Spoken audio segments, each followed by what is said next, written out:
sleeping. Oh, too much VR for Keith. He had to go to bed. He was having fun. What have you guys been playing? Nothing actually. His daughter has been taking over half of the time on the VR. He was doing a little bit of gun club, which is fitting for Keith. He loves guns, and he really enjoyed the gun simulator, being able to like look at different guns and fire them in a firing range. He's been doing a lot of that, but we are planning to play some stuff this weekend. So we're gonna get together and figure out what games we've got that we can play multiplayer in. But his daughter and him have been bouncing back and forth, so he hasn't been on a whole lot. Gun Club? Yeah, Gun Club VR. Basically, you can choose from hundreds of different guns and fire them on a firing range, and it simulates. He said it's a very accurate simulation of firing guns. So he seemed really interested. He was playing it tonight while I was playing Rick and Morty's virtual reality. Gotcha. All right, fair enough. To each their own. Well, anyway, we're live. Blah blah blah blah blah. We're it's live. Kid. It's Paul Tompkins. Yeah. So there you go. It is. I had a whole new thing that I was going to bust out, but and Richard Ham just said that he can't. He just texted me and let me know that he's not going to be able to make it. Aldi's last time I talked to Aldi was a few days ago. He was still looking for his camera since he moved. He said if he found his camera, he was going to log in. But okay, we'll hear from him eventually, I'm sure. But whatever. I had the flu. Got over the flu, and now I have a cold. Your whole house had the flu, didn't they? Pretty much. The boy got it first, and then he spread it to everybody else. So fun stuff. It happens. Yeah, it's great stuff. I love people. The first thing you say, like, "Oh, yeah, I'm sick. What do you have? The flu? Did you get a flu shot?" It's like they ask like right away, "Did you get a flu shot?" It's like, no, I didn't get a flu shot. Don't give a crap about a flu shot. And then they're always just like, "Oh, well, yeah, you should have got the flu shot." No. I have this like bout of flu. It was like one of those things where I was sitting at my buddy's house playing D&D, and I could just feel myself kind of feeling like not 100%. We wrapped up a little after 5. My wife asked me if I picked something up for her and my daughter on the way home, so I did. And I was just trying to drive it home, and I was like, "Yeah, I'm not feeling hot." You can just kind of tell. You kind of get that weird pit in your stomach. You're just kind of like, "Okay, well, either I'm gonna sleep this off or it's gonna run through me, whatever." And so I got home and I said, "I'm gonna go lie down." And like 3 hours later, I woke up, stomach hurt. I was like, "Okay, well, do I go stay in the bathroom and wait, or do I just lay in bed and wait for?" And then like have that moment. Okay, time to get there, but man, I've never really mind. I mean, I don't like being sick, but I mean, this bout of flu it ran its course in 24 hours. It came in, wrecked everybody for 24 hours and left. You kind of felt worn out the day after, and then back on top. So I guess everybody's like, "Oh, well, you didn't get a flu shot. You got the flu." No, okay. See, my kid's pediatrician is the wife of like a guy I've known my entire life. He's one of my best friends, and she's just like, the flu shot doesn't prevent you from getting the flu. And this is a doctor that did her graduate work at Mayo Clinic. She's like the hardest person I know. Whatever. But anyway. So it's like, she's like, yeah, it doesn't prevent you from getting the flu. It might monkey with the like some of the effects of it a little bit, but you're still if you're gonna get the flu, you're gonna get the flu. She said the big thing about getting a flu shot is it prevents the flu from killing you, and because like when you get the flu, there's like a 0.001% chance it'll just take a weird turn and do some major damage to your organs and screw you up and could like take your life. My friend that worked at Warhammer, he's recently that's exactly what happened. He died from the flu.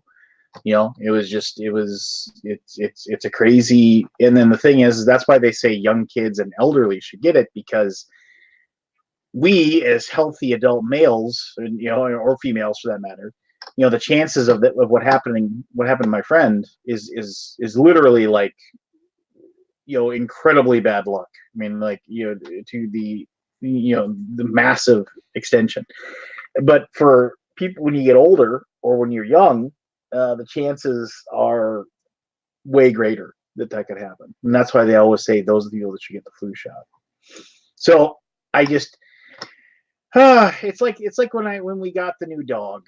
I was like, when we got our cattle dog, everybody was just like, oh, have you ever owned a cattle dog before? They're really hyper. They got a lot of energy. Yeah, I got it. Thanks. Thank you. Same thing with the Siberian Husky. Just everybody's just like, yeah, okay, well, just gotta do. But yeah, it was and you know what, Kabuki, you don't know what you're talking about either. No, I'm just kidding. She's in there, tell me. And Robert's saying 7 to 10 days for the flu. No. Well, whatever. I'm not going to get an argument with these people. Hey, Jim. So, but yeah, I was telling Jim earlier today, I've been feeling feisty and angry lately, and just any particular reason? Maybe it's because I don't know. My birthday next week, so I'm like always like, birthdays for me are kind of like, yeah. What day? Is it anything to do with a new Star Wars movie coming out soon? No. I mean, I asked my dad. I mean, my dad and I are excited to go see it because he and I went to New Hope together, and we, when I was whatever, a little younger than my son. So he and I, we got our plans and we got our tickets and we're gonna go. So I think my kids are gonna come with. It'll be a nice one to watch the movie, and it'll be a nice generational thing as well. It's kind of one of those like cool moments. So whatever. However it ends, it's over. It's done, and I don't have, and it's it's kind of like when I watched the last season of Game of Thrones. It was like, this can't possibly end well, but to the bitter end. Here we go. Let's just pour through this and get to the end and be done with it, kind of thing. Yeah, I don't know. I tend to, so that's not bugging me. I mean, the standard Christmas stuff, is just always stressful. I want to make sure that I get the my kids, get them the stuff that they want, and and just make sure that Christmas is fun. Christmas is going to be, I'm all yakking, so if you need me to shut up, I will. But Christmas has been really, Christmas is going to be a little bit stressful because of the fact that my niece, who is, I've told you guys before, is ill, and so basically the treatments that she is taking that are keeping her cancer at bay are like so damaging to different parts of her body, is that she now no longer has the use of her legs, so she has so she's got a wheelchair, and my brother, her dad, is out in Bismarck, her hometown, with her husband, and they're like making the entire house handicap accessible, and building ramps and doing the things they need to do to make it so she can live at the home. It's one of those things where it's like, not to be a Debbie Downer here, but it's one of those things where everybody, including her, is considering the very real possibility that this might be her last Christmas. So, we're most likely going to be, driving to Bismarck, which is like, to spend Christmas Eve there. and bringing my mother along and whatever. But it's not to be weirdly selfish, but our family has, when I say our family, my wife, myself, our kids, we and this is even before my wife and I had Rylan when we were just dating. I mean, we spent Christmas Day together. It was just a day that we spent together, and we just went to a movie or went out to eat or whatever, did our things, right? And so, like, ever since then, we've always just said we open our gifts on Christmas Day. We do the Santa thing on Christmas Day. And then we we watch movies, or we go to a movie, or we order food in, or whatever. So it's like we're like, well, we don't want to break that up, which it sounds a little selfish on my end, but I don't care.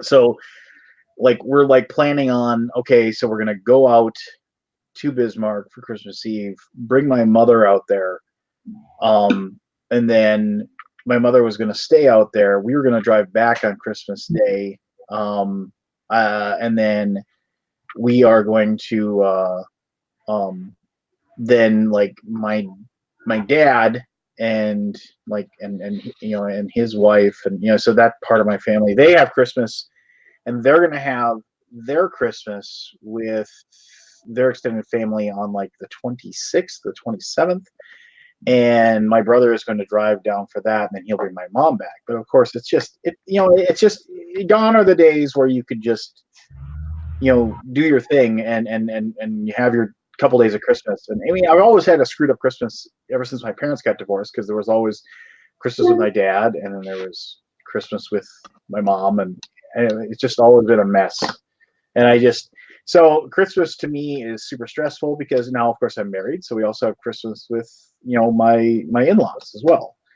And they were going to have it on Christmas Eve, but now, I don't know, we'll figure it out. But it's just like, thinking about it is just, you want to live in a perfect world where everybody could be at the same house and everybody could enjoy each other's company and make it work. But it doesn't work like that. It's just not,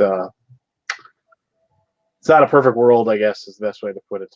But anyway, enough of my yammering. I mean, other than that, life's good, man. I'm loving my new job with Gray Fox Games and my coworkers, and I'm getting my feet wet and diving in. So yeah. I think Jim missed a page. You may want to catch Jim up. I think he missed a chapter or two. Yeah, last I knew it was a transition from Tasty Minstrel to what was it? Fun Again? Oh yeah, God, Jim, that was like 6 jobs ago. Lance, could you catch him up, please? I was with Fun Again, and now it wasn't fun again. No, I accepted a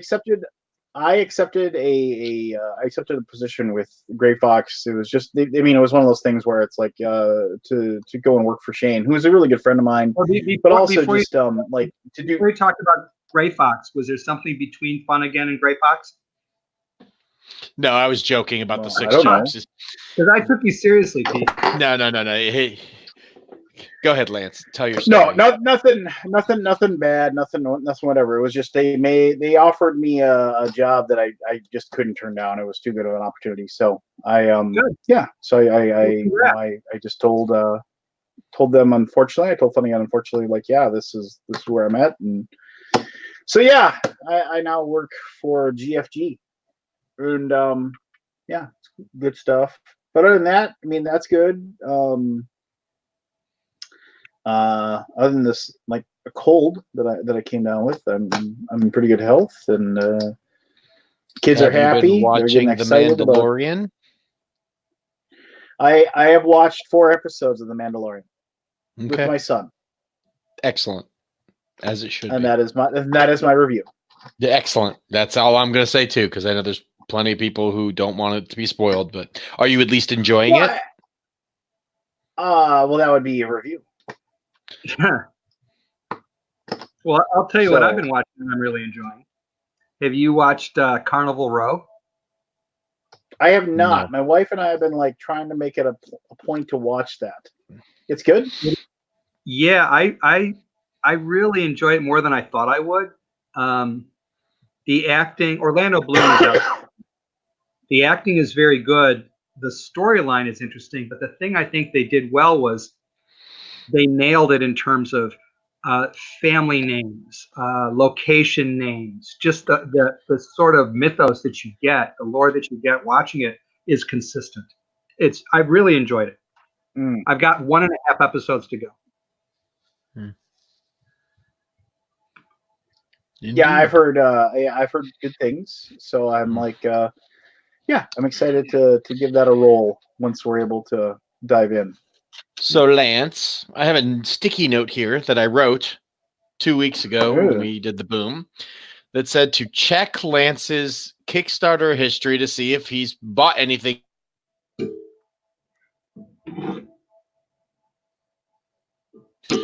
So I must have technical difficulty. My mic accidentally got muted. Yeah. What were you? So anyway, I'm sorry. What were you saying? November 12th. November 12th. That was the last you were going to be done with Kickstarter. So backed anything soon? Inquiring minds want to know. I've been backing RPG stuff. Yes. No. Nothing else. As I stated, I would still do that. I mean, classic role-playing games like Car Wars. Is that really a role-playing game? Is Car Wars a role-playing game? Kabuki, could we go to the judge? Kabuki, is Car Wars a role-playing game or a miniatures board game? We'll see what Kabuki has to say. For leveling up characters. A lot of board games have leveling up now. Running campaigns. Is it an exclusive or? Is it classified in the board game category or the RPG category? Let's look at BGG. Lance. Oh, well, I mean, it's not going to end well for you. There was an interesting conversation on So Very Wrong About Games regarding what exactly was a worker placement game. You know what, though, Lance? It's the holiday season. Jim has a point. And honestly, it does have RPG elements, so we'll give you a pass on that one. But you're really skating the line, buddy. I'm gonna leave the sticky note up. I'm gonna change the date. We're gonna revisit this in a couple more weeks. I think it's worth mentioning. How about your Kickstarter wall of shame? Anything come in lately that you'd like to talk about? Oh, actually, my RPG Yellow King. Which was over almost a year late from Pelgrane Press. That finally came in. Nice. So I was, So I mean, that was good. I mean, that they finally came through for me, which I appreciated a great deal. Cool. Any of the oldies but goodies? And then once again, I've never thought that people like did it on purpose. Well, that was one of my. Here, I'll pull up my list here. I gotta yank it. Yeah, I'm still sitting on Airlines. That was one of my older ones. Waiting to show. Older ones. Man, A Dog's Life, still waiting to show. Rambo, still waiting to show. These are all. You actually got to meet him, though. I did. That was neat. You got to meet him. I met the guy, the airlines guy, and he gave me this runaround that he was actually getting ready to talk to the lady who's going to make airlines come to fruition and that we'd have it by Christmas. And here we are in a couple of weeks. Yeah. Christmas of what year is exactly the question I should have asked. But I was polite. We got an update that Street Fighter has been finally, all the masters have been approved and it's going into full production and should be out by mid next year. So it's going to be about a year late. What do you mean masters? They are the final approvals. They had to go through, because it's a licensed game, they had to get all of the artwork and the miniatures approved by Jasco. So they've gone through basically IP hell getting everything approved because they wanted it to be perfect. Like literally the last 4 updates were about shading under the eyes on some of the miniatures and some of the wash tones on the muscles. Like that's how strict they were being. So they basically, what they thought would be a couple month approval process has taken almost a year. So yeah, the game was supposed to be out in March of 2019. It's probably not going to be out until May or June of 2020. But the game looks gorgeous. I will say this: through all of the issues with the approvals, the game, the miniatures look like statue quality. Like you display these on your shelf proudly.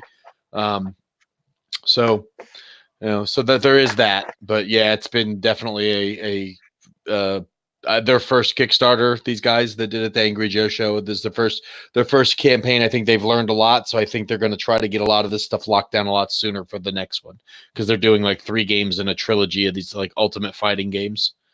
So, yeah, I got my playmat for Eclipse Second Dawn, but the game is still Actually, no clue when if that. I could, Yep, go ahead. Maybe. I would like to give a shout out to the Steve Jackson Kickstarter page. Can you hear me? Mm-hmm.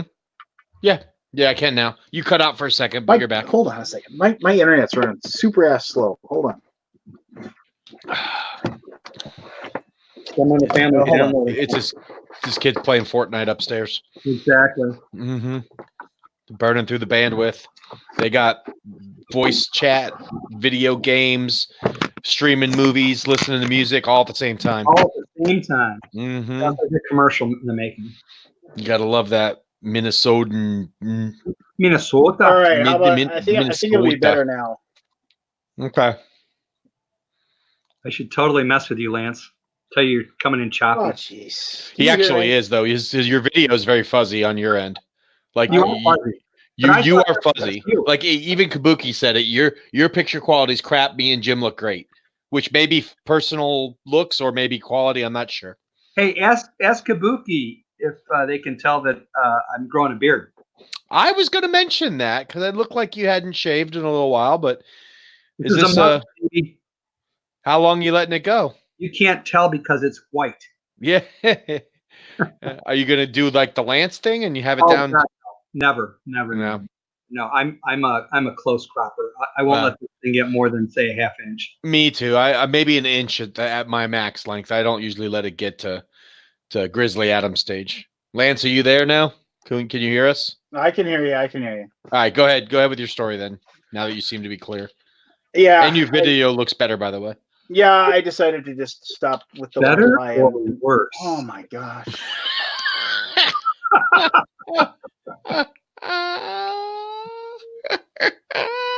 That was a good Burt Reynolds laugh there. Actually. I was trying, yeah. Yeah. All right. No. What was I even talking about? We were talking about Kickstarter, and you were talking about Kickstarter list of shame or whatever. Hold on. Mm-hmm. So yeah, I canceled all my my board game ones. I did too, and I'll tell you, Great Wall was a tough one because everyone's hyped about that game, and I'm like, it looks good, but I just don't have room for more stuff to sit on my shelf. I really don't. And the thing is that I honestly I was like, I might miss out on something really awesome, and then I was just like, I wouldn't miss out. I mean, it's just like. If you really think about it, Lance, we know enough people that if there's a Kickstarter out there you really want, you probably know someone who could help you get it. Like, I don't worry as much about FOMO anymore. And to be completely honest, if you go on eBay a day or two after fulfillment, you can get these Kickstarters for not much more than the actual cost of the Kickstarter. Most of the time, these guys only mark them up like $50, but they buy like 10 of them so they can make like $500. You really can get one not much over what you would have paid to begin with. So I'm starting to really lose that. Oh my God, I don't want to miss this one, because if I could go back through my old, like I did this yesterday, just as an exercise, I looked at every Kickstarter I've received already. And I said, if I could just click a button and it would disappear and I could get that money refunded in my bank, how much would I do? It was like 70%. Like, I kid you not, 70%. I have like 200 backed projects. I would literally return 140 out of 200 backed projects and take the money in a heartbeat if I could do it right now just with a click. Yep. And that tells me something, that I'm a little too fear of missing out. Yeah, I mean, it's just I agree. 1,000%. I have one Kickstarter story. Oh, go ahead, Jim. So, do you remember several months ago when I told you that some friends of mine didn't get their rising sun? It was stolen off their porch. Yes. So I gave them the information you gave me, and within 4 weeks, they had a copy of Rising Sun. Awesome. They are loving it. and they wanted me to thank you. So Oh, well, I'm finally getting around to thanking you. no problem, and I'm happy to hear that story.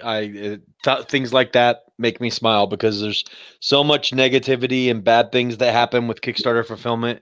Yeah. And we were able to turn a negative into a somewhat positive. I mean, it sucks they had to wait an extra month and a half to get their game finally, but I'm glad they got it, and I'm glad they like it. But it's not only that, it's that I think that your willingness to say that, hey, you guys count for something, I care about you, made the gameplay, made them enjoy the game even more.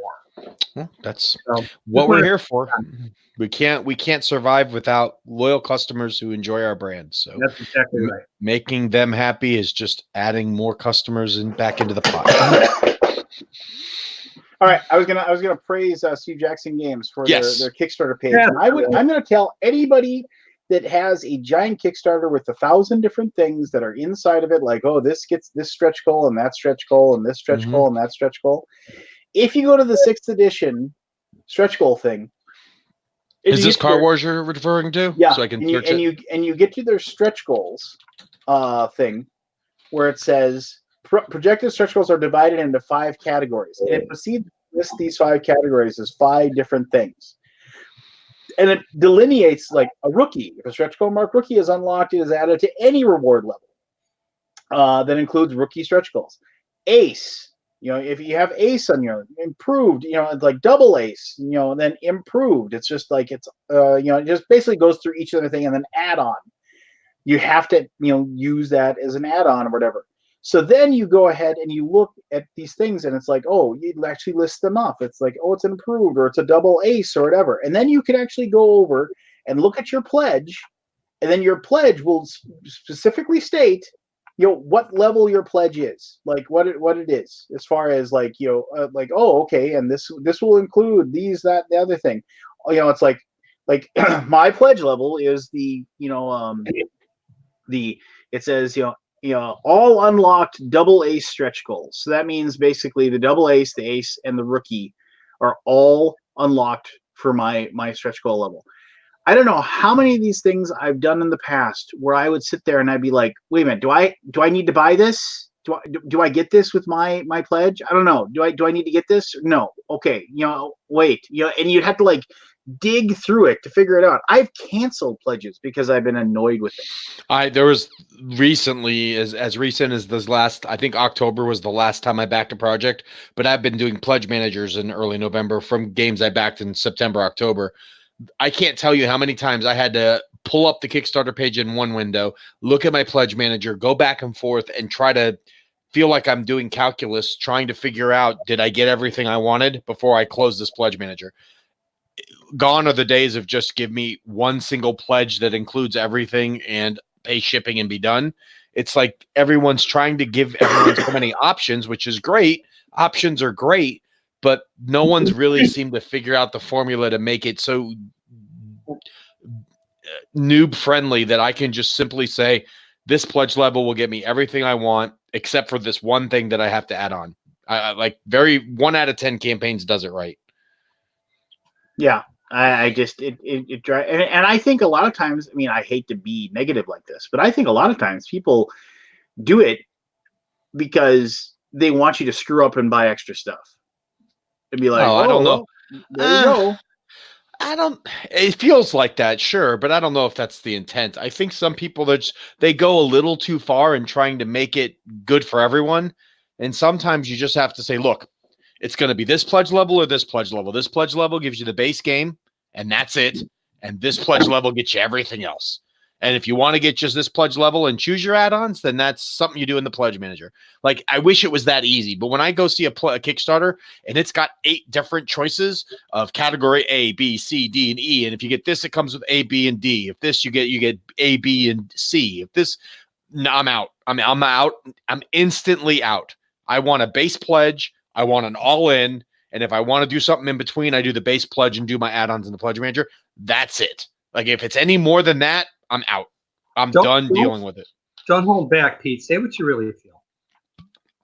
This is a pet peeve of mine. I have suffered through, and I have missed out on exclusives because of very poor pledge manager So having gotten a lot of Kickstarters, both of you, mhm. and having gotten exclusives in the Kickstarters, how much value do you actually feel you got out of the exclusives?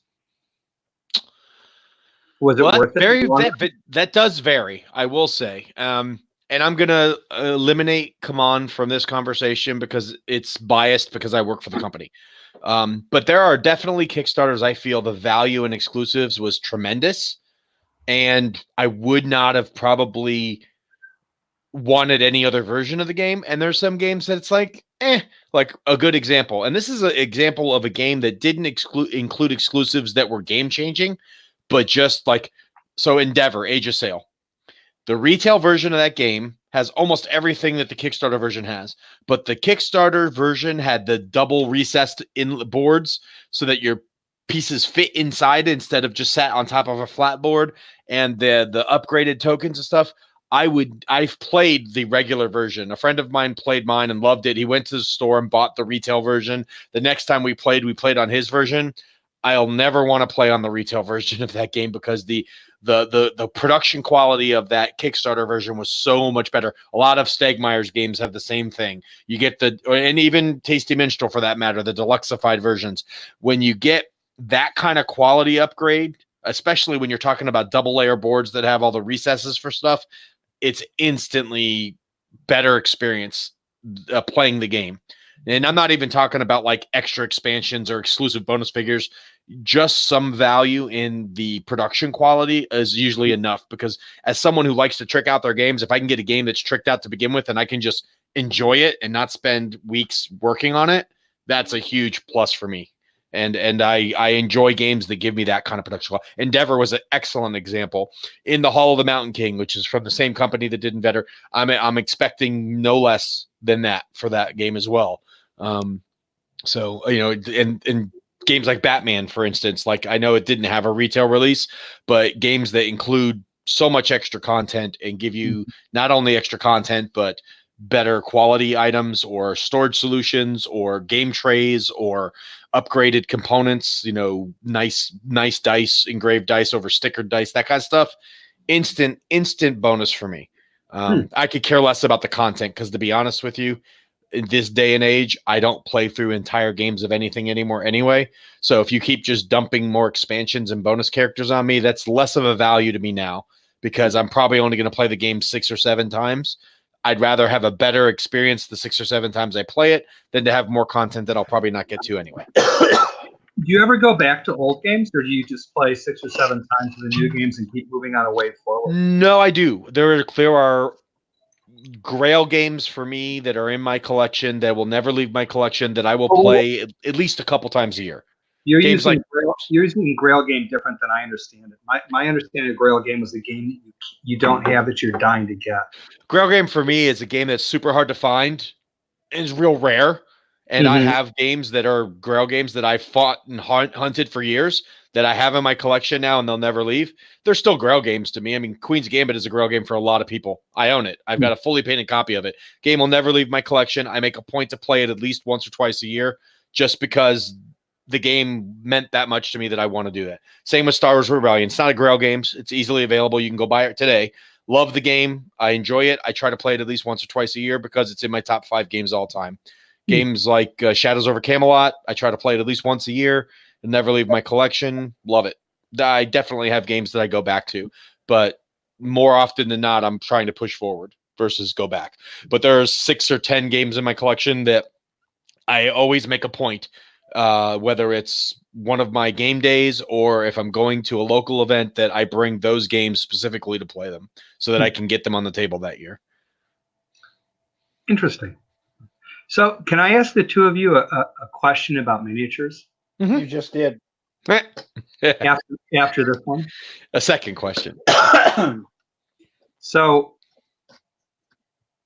you got a game. Let's say it's 2 to 6 players.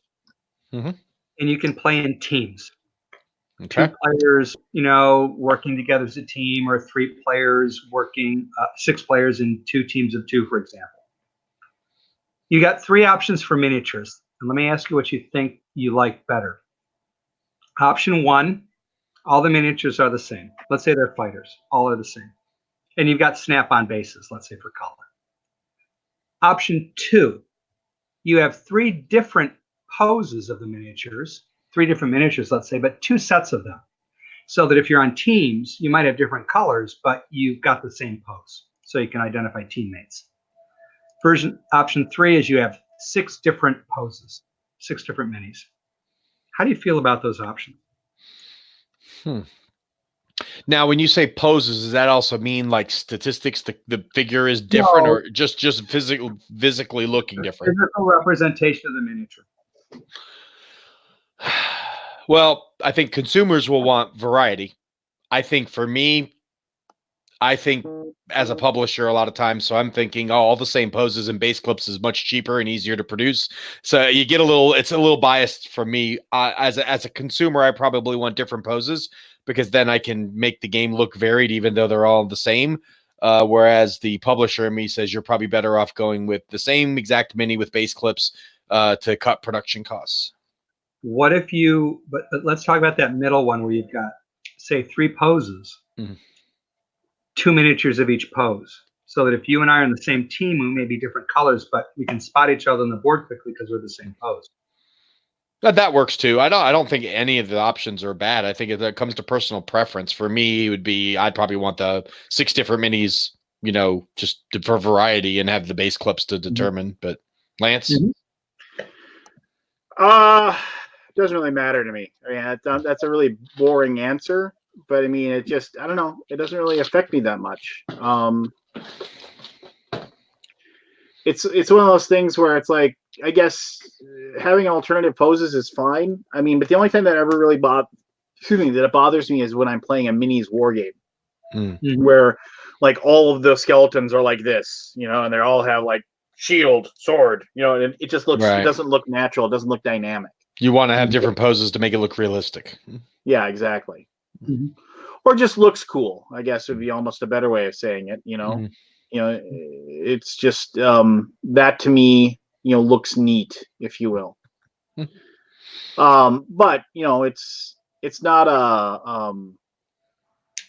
I guess it isn't. I mean, I hate to say it's not necessary or anything like that, but I guess it ultimately doesn't really. Well, it depends on the game, though, because Lance made a good point. If it's a miniatures war game and it's going to be figures on the table, that's a lot different than worker placement guys that are all like the same color meeple, but in different colors.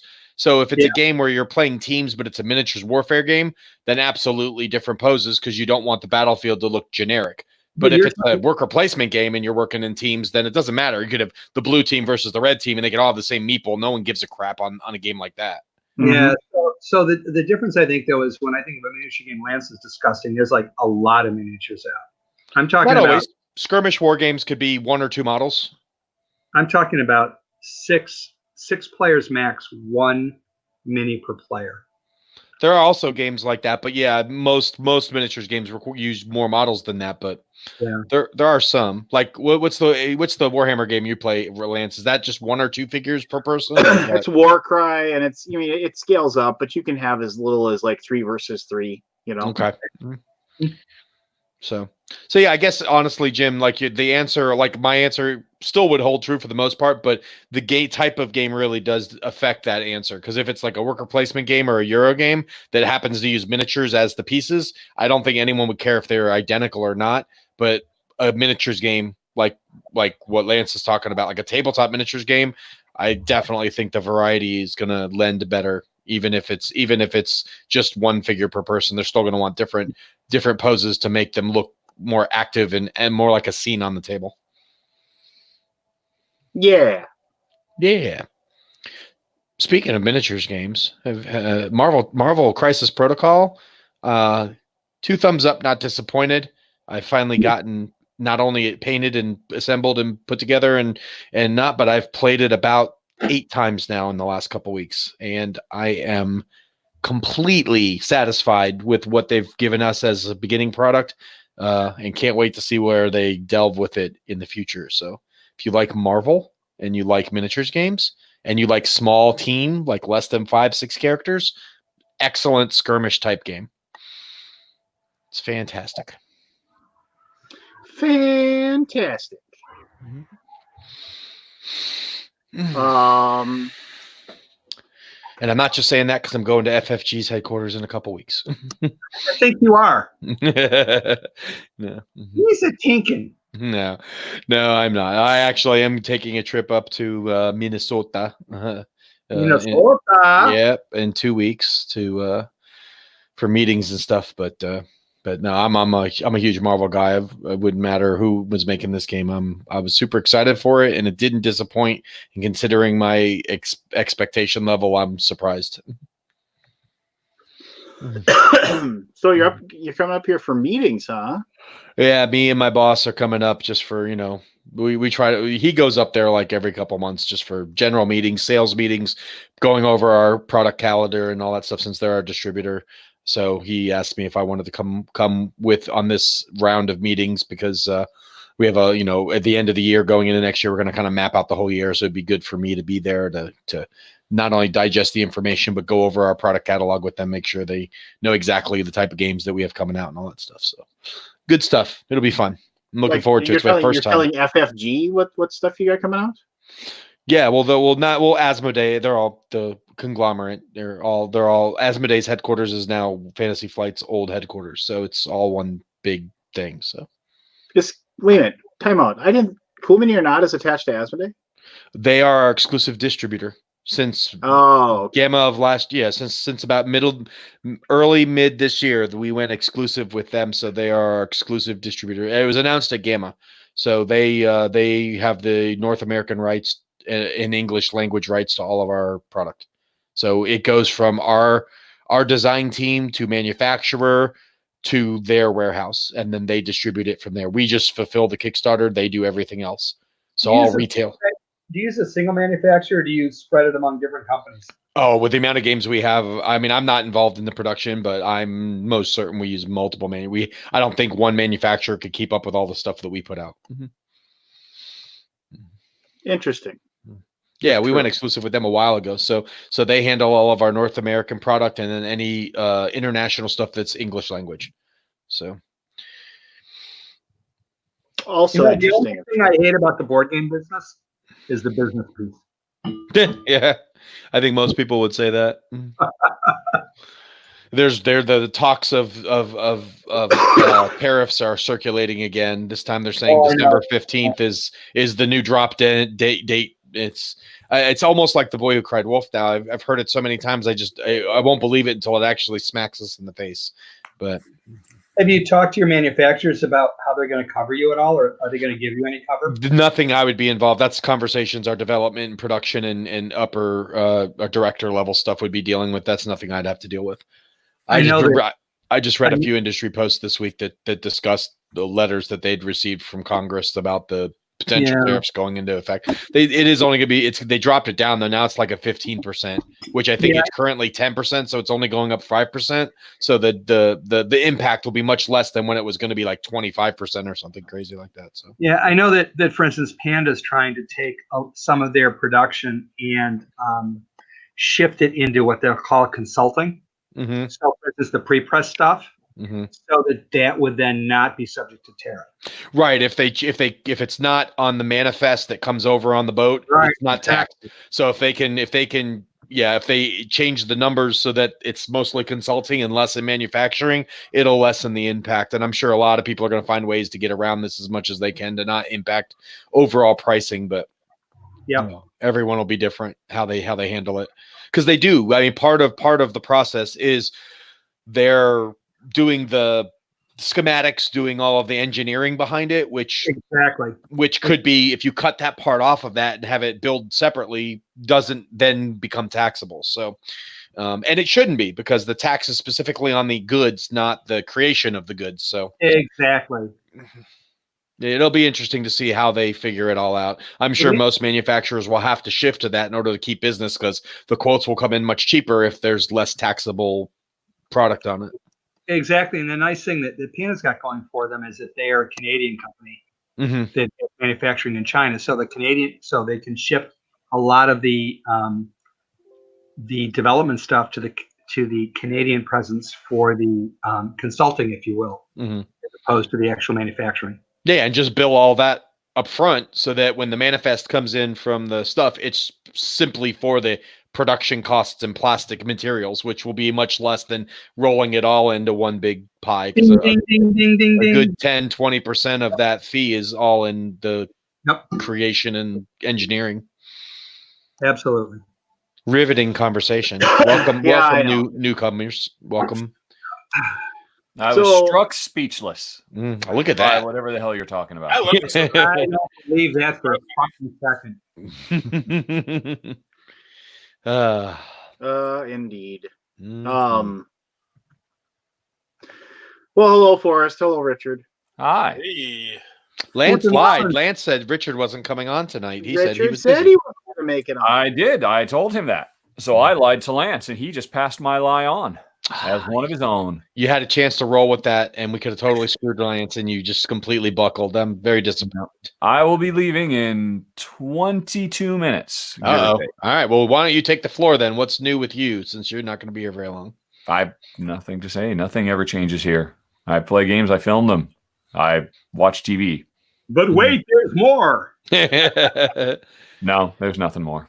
Hey, okay, well, since I have all of you here, I was going to ask. I was like, I should try something different, and I wanted to try something different. And my thing that I wanted to try that's Let different. other people speak.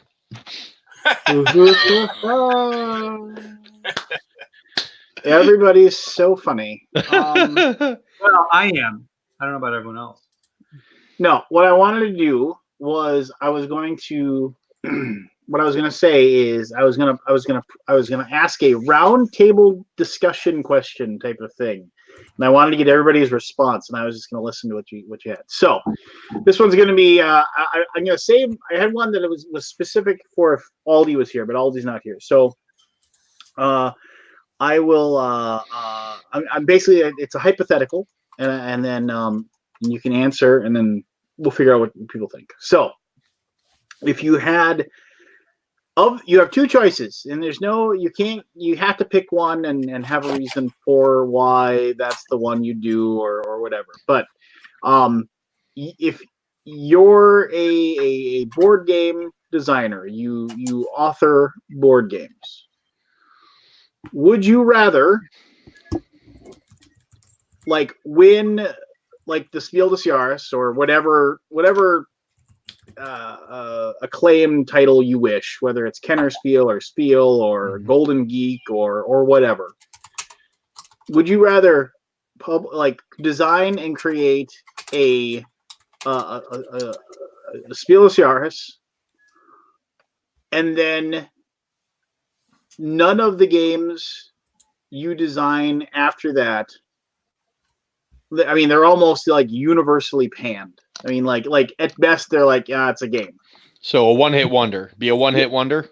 A one-hit wonder, or and I'm not going to name a designer because that's mean, or design half a dozen, 6, 7, 8 games that everybody respects as being pretty good or enjoyable, but nothing special. Those are the only two choices? Those are your two choices. Are those So with these two choices, after I have my big breakthrough, I keep trying really hard and I just fail over and over again? Yeah, it's just you Well, then there you have it. I don't want to. I'll take the Spiel one-hit wonder because I'll make more money off that one Spiel des Jahres game than I will off of every other game that I make after that. And winning a Spiel. I don't give $2 in a cat's ass about Spiel. I would take B. Well, it doesn't have to be Spiel. It could be whatever you consider to be the creme de la creme of your right. But I'm saying game. the money you make off 6 answer, which is based on money. Yeah. You want to be more about. This is a question about what do we value in terms of recognition. No, and it could be it could be money. I mean, I could care less about recognition. I'm not here to be famous. I'm here to make a living. You nailed it. Yeah, Tupac said it best. All I want is money. Fuck the fame. I'm a simple man. And honestly, the money you make off of a Spiel winner game is worth 10 good title games anyway. So I'd rather take that because the money you make on 10 mediocre games ain't going to pay the bills. B. Well, yeah. If Lance had put forward the idea that after my spiel, I can retire. That's a no-brainer. Yeah. But give me Ticket to Ride money. he's put out the number that Ticket to Ride money isn't going to make you feel any better if you just feel like a constant failure and you're miserable as a result, and you keep banging your head against the wall and getting nothing. Yeah, but the problem is in this market, having 10 respected but just average games is virtually nothing anymore. You're going to sell 3 to 5. How much money are we going to make off of one Spiel des Jahres? Probably enough. Ticket to Ride. I mean, how much money did Alexander Pfister make off Broom Service? Not that fucking much. Probably more than. We're talking a lot of board game money, which is still not a lot of money. Yeah, but then again, it also depends. There's a level of Spiel games too. You got your Broom Services, but then you've got your Ticket to Rides, or I mean, it's a big difference, right? 10 million copies versus. I'll take exception to that. I say you got your Ticket to Ride singular. That's a one in a generation game. Yeah, most ticket. I mean, that Dominion. There's a handful of Spiel des Jahres where that actually turned into, hey, well, let's just make that dude rich, or at least let's make him well off. Yeah. I mean, I don't know. What was the last Spiel des Jahres? Did Michael Kiesling get rich off of Heaven and Ale? I don't think so. And so if you have a critical success that makes you a little bit of money, and then you spend the rest of your life chasing that success and just getting cock-blocked every step of the way, and everybody just reminds you how shit you were, and you didn't make that much money to begin with, I'm kind of leaning B. A lot of hypotheticals around this. Yeah, that's a lot of hypotheticals. It could go. Yeah. It depends. He left it very broad. He did leave it very broad. Yeah, the whole point is it's a roundtable discussion. You can be a very broad question. So I'm going to weigh in on this and say, look, I will never make $1 million designing games. I will never make $100,000 designing games.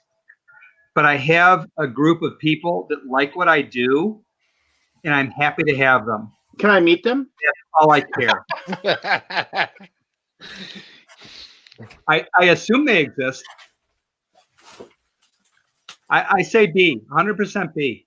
When I'm dead, I want to know that I've given people pleasure, not that I made money. And again, you're not. Hey, just so you know, Jim, your wife is hoping the same thing of you. Who's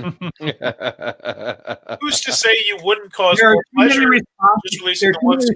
That question, and none of them are polite. See, that's the question, Forrest. If you make 10 games that are respected and say they rank a 7 on BGG, they're virtually forgotten in a month. So the one Spiel des Jahres winner you can hang your hat on forever, because it'll always be a Spiel winner, and if a Spiel winner will generally still stay in the public eye for many years afterwards. As a quality game, and then people will forget the crap you've made around that. It's not about what the people get. It's what you will remember and you will forget. I have in my own personal life put out games that are the equivalent of a Spiel des Jahres, Siphon Filter and Fable 2. Those are big monster hits that sold, that made billions of dollars.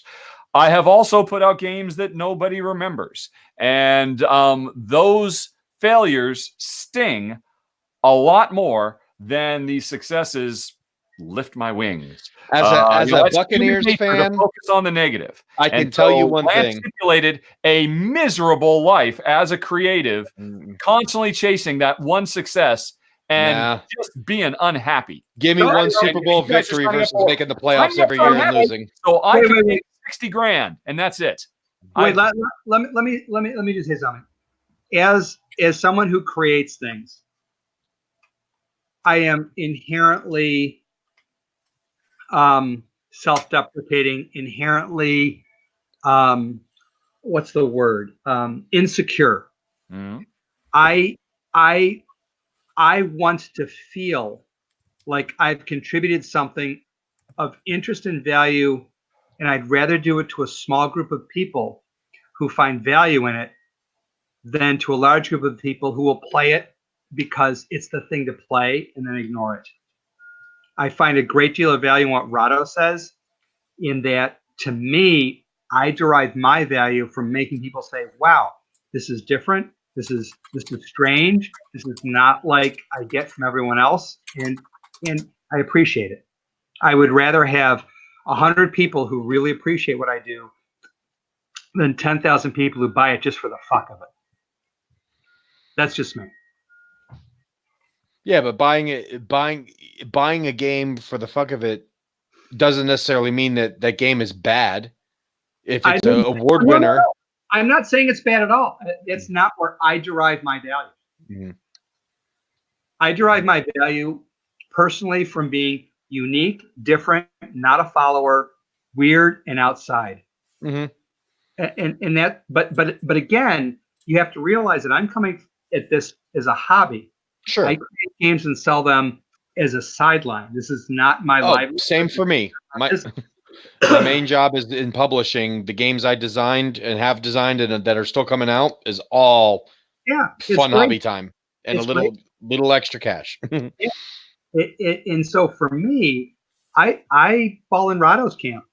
If people dislike something, it hurts. If people like something, that's fine, but it's not as bad as the hurt. All right, can we go back and can you clarify one more time, Lance? So I get the spiel. I get the one big win. Yep. My games after that, are they bad or mediocre? Or average? They are either panned or at best considered to be like 5 or less on BGG rating if you're going by ratings. Okay. So we're going like horse shit.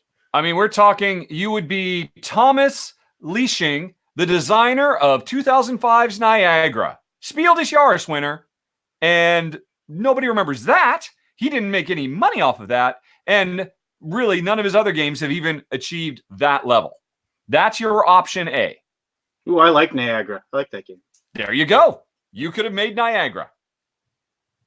I would still wouldn't have made any money off it because only Alan Moon and Isaac Childress get rich off of board games as a designer. I'll put it like this. How many awards have we had? Like what, 50, 40? How long has it been going? To still say you're one of the like the 80s, right? Yeah, so about one of the only 40 30 years. people in the history of the world to design the best board game for a year. I still think I'd take that. I take it's the same thing. I would rather be the Bucks with 1 Super Bowl than Buffalo with 4 attempts and no win. I'll take the 1 Spiel des Jahres win.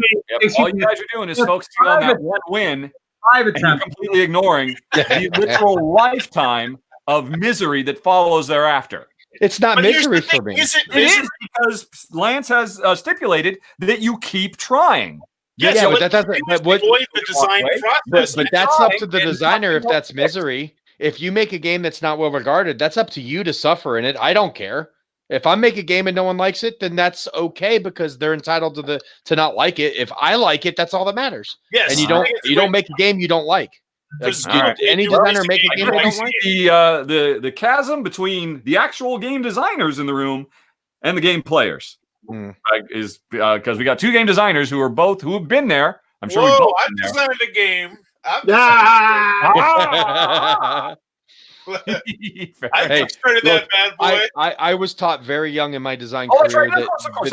I'm sorry. You're right. Of course, there's Pete's Shark game, and there's I'm sorry, I've totally forgotten what it was a party game, right, Forrest? Help Wanted. So Lance has got one in the oven. Lance is he's got it. If you care what other people think about your game, you shouldn't be in the career to begin with. And I learned that early on. If all my games are mediocre, I'm okay with that because I got to design a game and get my creative outlet out. And that's fine with me. Yes. So Pete, I think it comes down to philosophy. So I know everyone has a different philosophy and a unique personal philosophy for why they do what they do.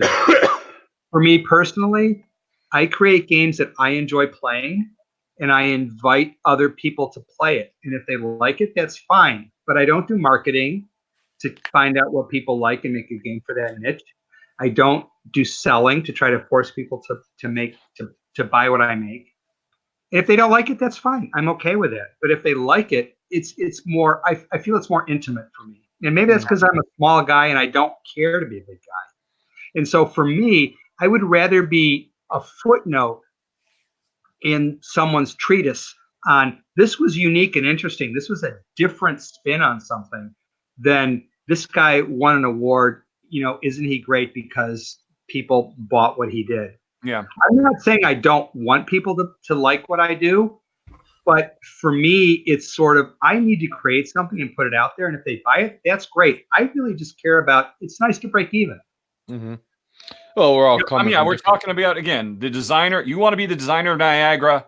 I want to be Stefan Feld, who I don't believe has ever won the Spiel des Jahres, but continues year on year to make critically acclaimed, well-loved games that will have more of an impact on this industry.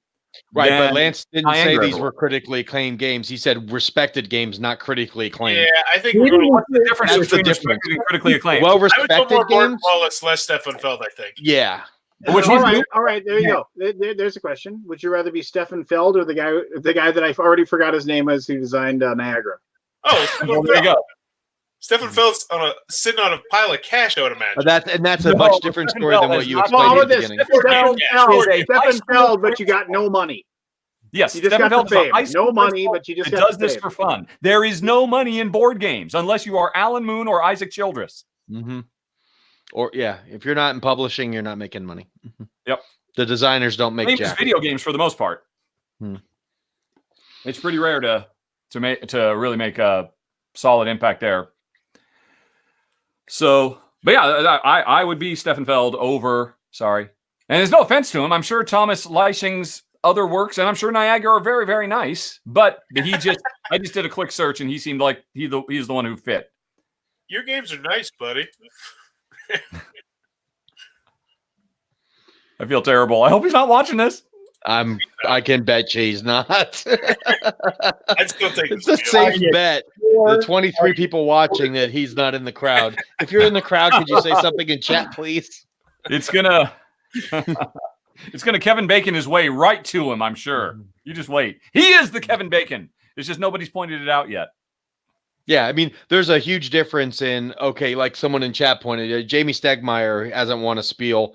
He's making pretty good money off of his games. There's a big difference in classification when you start talking about Jamie Stegmeyer's making good money off his games because he is a publisher. But Jamie does a designer and other people were publishing his games. I'm sure he'd be doing well enough to quit his day job, but he would not be raking in. Well, Isaac Childress is also technically a publisher as well. Yeah, Isaac Childress is also a publisher as well. So that takes him out of the boat. Fair enough. Yes. If I was in this as a publisher, I would do marketing to find out what people want, and I would provide that for them. I'm not in it as a publisher. And I think that's a big difference. If you're in it as a designer, to me anyway, if I'm at Gen Con and someone walks up to me and says, I really like your games, what do you have new? That means more to me than selling 10 copies somewhere. That is very true. I've had that happen to me. More to you than selling 100 copies. Doesn't matter. Considering you're making 15 cents a copy. No. And I want you to really think about this, Jim. Yeah. Would it mean more to you? Would that one person walking up to you and saying, I really like your games, what do you got that's new? Would that mean more to you than selling 10,000 copies of your game? That's an interesting question.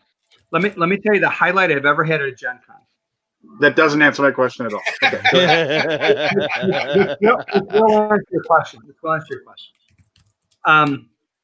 Last year, when I released the revision of Shadows of Malice, a person came up to me and said, I've been coming back to your booth every year hoping to get this game. And I finally got it. And it made me so happy. And I want to thank you for doing it. And it made me cry. That I will remember till the day I die. 10,000 copies. I mean, I have a side job. I have a real job that makes more money than I will ever make in board games. That means nothing to me. That one person telling me with tears in their eyes that they were so happy to have it, that made me cry, that's what I will remember to the day I die. 100,000 copies. Well, then to me it gets a little bit more interesting. If you're not Niagara guy, but you're Corkle lady. Ooh. Now she might have done better. Yeah. Because that's at every toy store in the country. Yeah. Like I said, there's a huge range of Spiel winners, and I'm sure if you go through each one of them, there's half a dozen of them that probably made a good amount of money off their Spiel win, and then there's probably a lot that made a little chump change that year and then it died out. So there's it's too wide a range to be completely accurate about it. Yeah, I think this is an excellent question, Lance, because I think it gets at, are you in it for the business, and are you in it for the production, or are you in it for the expression of art? Or are you in it for the fame? Because some people don't care if exactly. you like their games. They just want you to recognize them in a crowd and say, "Oh, look at who that is." I Exactly. could give a shit about the fame, and I do care that people like what I do, but it doesn't drive me. I'm doing it just as an expression, and if people like it, great, that's a bonus. But if everyone hates my crap, that's fine too. It's not important to me. I will say that the haters do. I mean, they do cause pain, especially if the haters, it's obvious that they don't spend the time to understand what you've tried to create, which is fine. Yeah, but you have to have People do what thin they want. skin. If you Yeah. gotta have thick skin. If you have thin skin in this industry, you're not going to make it anyway. It's a thing. Shark Island was not very well regarded. I think it's like a 5.6 on BGG. Does it bother me? No, I still got a shark game with my name on it. Yeah. You know, Well, Delve was much better regarded, and it's like a 6.8 or 6.9. It's but a it's the totally same- different crowd. But it's the same thing if you're writing a book or No, I producing forgot a about Delve. movie. Sorry, Steve Pete. Oh, that was unfair of me altogether. I apologize. Sorry, It's all and I good. apologize to interrupt. I played Delve. I filmed Delve. That was a nice little game. But I got to say, Pete, you're right, because the thing is, you've created something and you've put it out there. Mm-hmm. It'll be As here opposed long to- after I am. As opposed to people who just sit and bitch and moan about what they like or don't like, and who have never put anything out there. Mhm. And it says it's very difficult to release your baby into the wild. It's very difficult to get negative feedback. It's very wonderful to get positive feedback. Sure. But at the end of the day, you created something and you sent it forth for other people to explore. Mhm. And however they explore, it's fine. But you've created something. Yep. And like How- that's why I said Amazing. and you're going to get a variety of different responses. I've had I people that agree. love it, people that hate it on both games, and you have to be able to enjoy the loves and be able to brush off the hates, because if you take that crap to heart and you fester on it, you will never be happy, because every game, even Blood Rage, has people that say the game is horrible. It's part of the game. People are going to hate it just to hate it. There are people that rank stuff 1 on BGG just because people rank it 10. You have to learn to just let that stuff go. And that's why that part of the business doesn't bother me. I'm not in it to make people happy, because you're never going to make everyone happy. And if you fester on the negativity, it'll just bring you down. Exactly. And I have people that come to my booth at Gen Con and say, have you got anything new this year for me? And that warms my heart. Mm-hmm. I'm out in 2 minutes. Ha! All right, Rado, bring it on, man. 2 minutes. Go for it. I already said my outrageous thing. He did say his outrageous thing. Lance, was that what you were looking for? No, I wanted to. Somebody asked in chat. I'm really getting less and less fond of the Mandalorian with every episode. There's that. Really? Yeah. Wow. Man, Well, we won't spoil anything, but I get less excited about watching the following one. Wow. Hey, Rado, have you seen Carnival Row? Carnival, the Carnival Amazon show, the fantasy. Yeah, I've watched the first couple episodes of it. What did you think? I wanted to like it a lot more than I did. And I feel like I should stick with it, because I feel like it'll build to something, and it's just too slow a burn. But, I mean, gosh, it sure is pretty. The production value is amazing. And I like Orlando Bloom, sure. But yeah, I'm having a hard time going back in for episode 3 or maybe episode 4. I think after episode 4 or 5, it really starts to accelerate. That's what I feel like that's the case. You ever notice that it's always the 1 or 2 episodes after the episode you get done watching it. You're like, yeah, I gave that 3 shots. Oh, if you give it until 5 or 6. No. This show's like Luke Cage. It is a slow burn. Yeah, Well, Luke Cage. I burned put me. my time into Luke Cage because that it makes has a you want Marvel to sign thing. off. Otherwise, I Luke wouldn't. Cage for me was just a slog to get through. Oh, On a except- positive note, though, I'm back. I thought it was brilliant. what did you guys think of the Black Widow trailer? I think that movie looks extremely exciting. It looks exciting. It looks very good. I'm actually really excited to see this Black Widow movie, and I wasn't all that excited about it, but after I saw the trailer and kind of saw the feel they were going for, I am definitely looking forward to it more so than I would have without the I trailer. gotta say, after Scarlet Witch, Black Widow's my favorite Marvel character. Oh, nice. Wow. So I was sitting there and I was like, okay, the Red Guardian, that's fine. I mean, good character from the Captain America universe. The when the Russians were the bad guys, the Red Guardian was their super soldier. Great, fine, whatever. All right, 2 minutes are up. Talk to you later, guys. All right, see ya. Bye. I see you, Richard. I would have much rather it had been the Crimson Dynamo, but I was surprised he wasn't in there, but maybe they just haven't showed him yet because they don't like to show everything in the trailer. I figured he's in there somewhere. And I didn't Crimson like Dynamo is Taskmaster. the Russian answer to Iron Man. Yeah, I didn't like Taskmaster. That was the only character. I just wish they'd gone with more of his classic outfit. I didn't like the new Taskmaster suit. It didn't look Taskmaster-y to me. No, the Taskmaster was they wasted that character. Taskmaster's a waste. Hopefully they that's just a glimpse of him and it's not him fully suited up because Taskmaster will always be the sword and shield and the white cloak, and hopefully that's the direction they go with him toward by the end of the movie. See, White Cloak for me is Moon Knight. I love Moon Knight. I like Moon Knight too. The insane guy. Yeah, the guy who listens to Egyptian gods. Insane guy, that doesn't narrow the field down at all. Yeah, this is also true. You want to go insane guy, lunatic. They really played up the fact that Mark Spector was insane, though. They in Moon Knight, that was like the fact that like he really thought he was the second coming of the reincarnated Pharaoh and all. Do you think if he makes an MCU appearance, they'll go with that, or will they change him like they did with Iron Man to take away less of the alcohol dependency or crazy in his case and make him just more of the hero's hero? Because Iron Man, while he's a very good representation of Iron Man, they pretty much ditched the whole alcoholic dependency thing early on in the MCU version of Iron Man. And, yeah, I know that was bizarre. Well, especially now since he's dead. Yeah. But spoilers. Well, tough. Too bad. I'm screwing so with you. sad. I'm screwing with you. The movie's been out for almost a year now. So are they going to bring Adam Warlock into the new Guardians of the Galaxy? I don't know. I mean, there's speculation. They hinted at it quite a bit in the They did. Well, they had that the secret after ending where we'll call him Adam. Yep.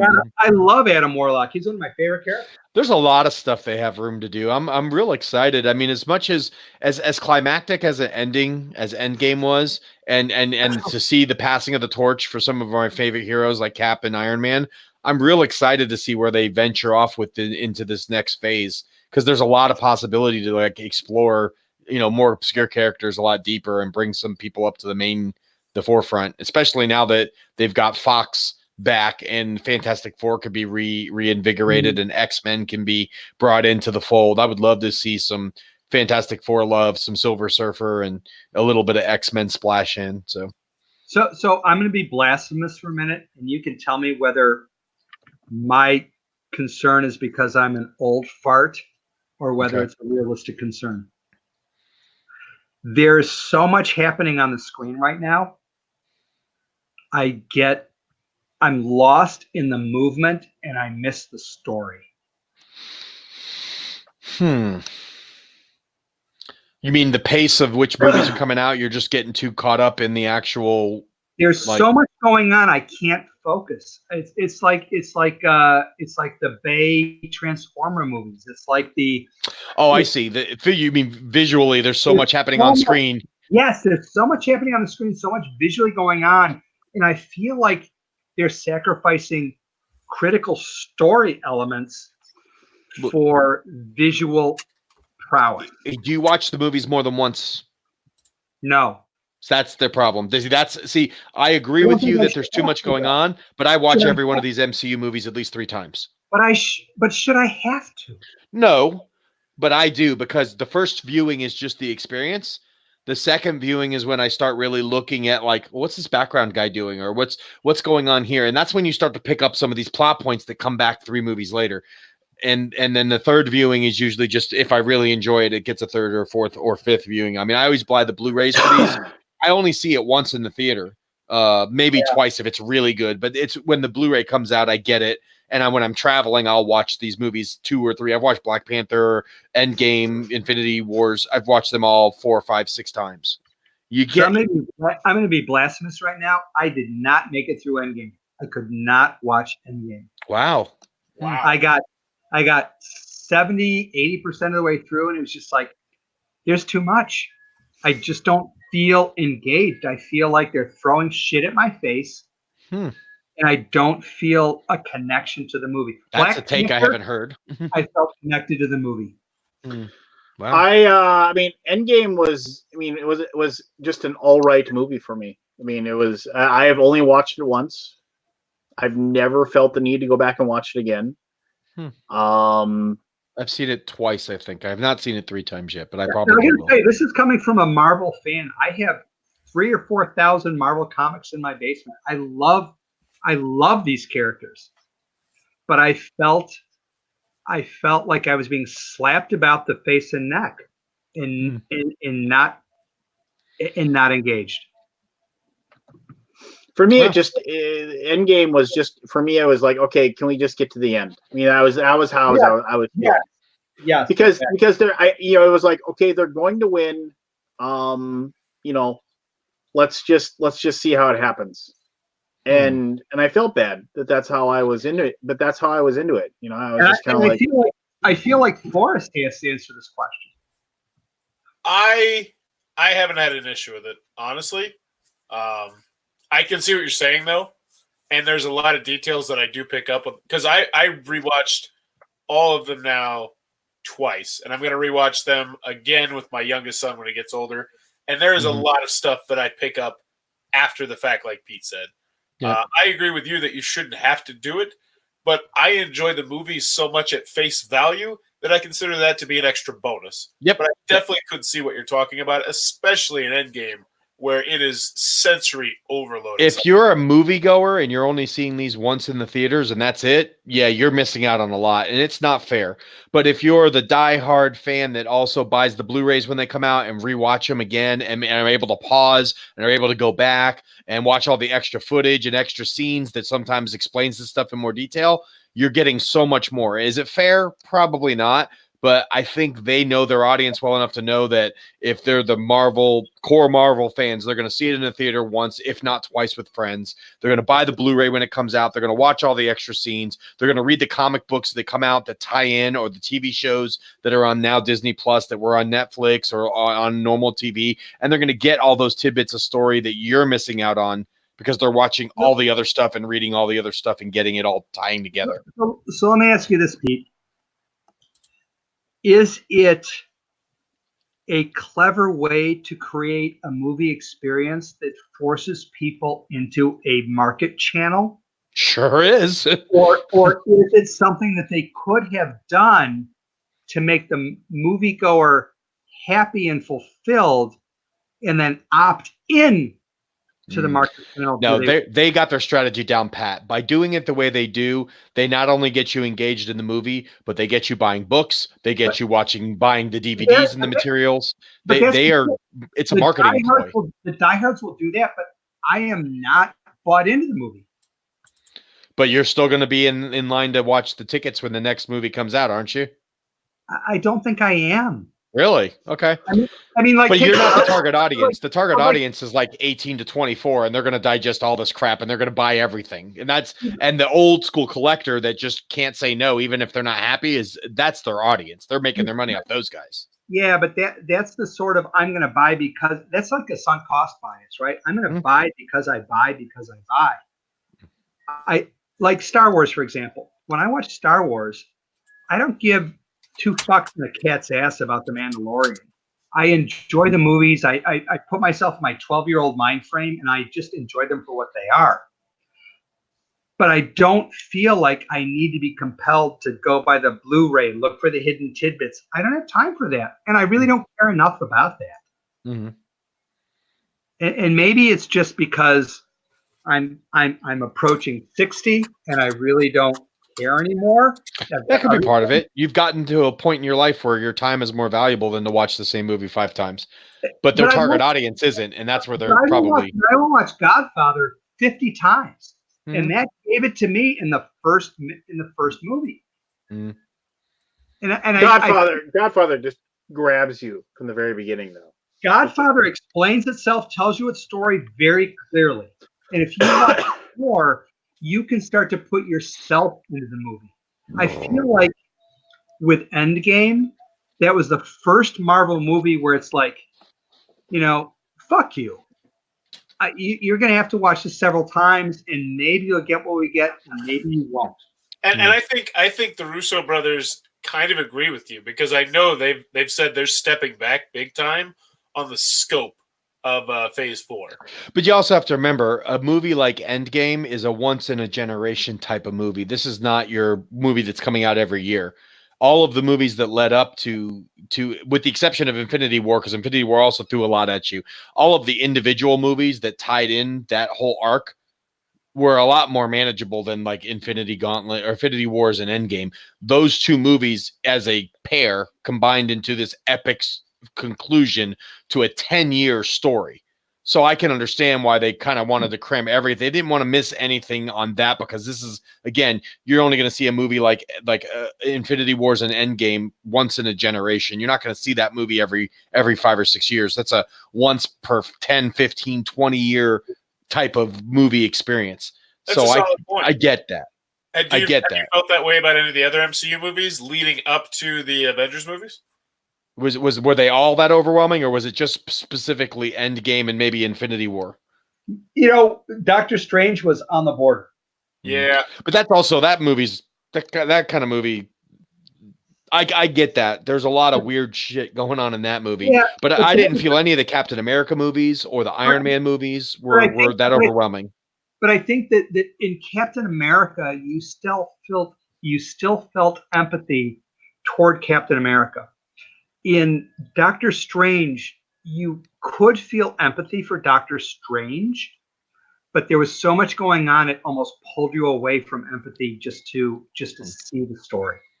I think Doctor Strange is hard to empathize with, period, though. He's not a particularly likable character. No, he's a douchebag. You're right, Doris. He's a douchebag.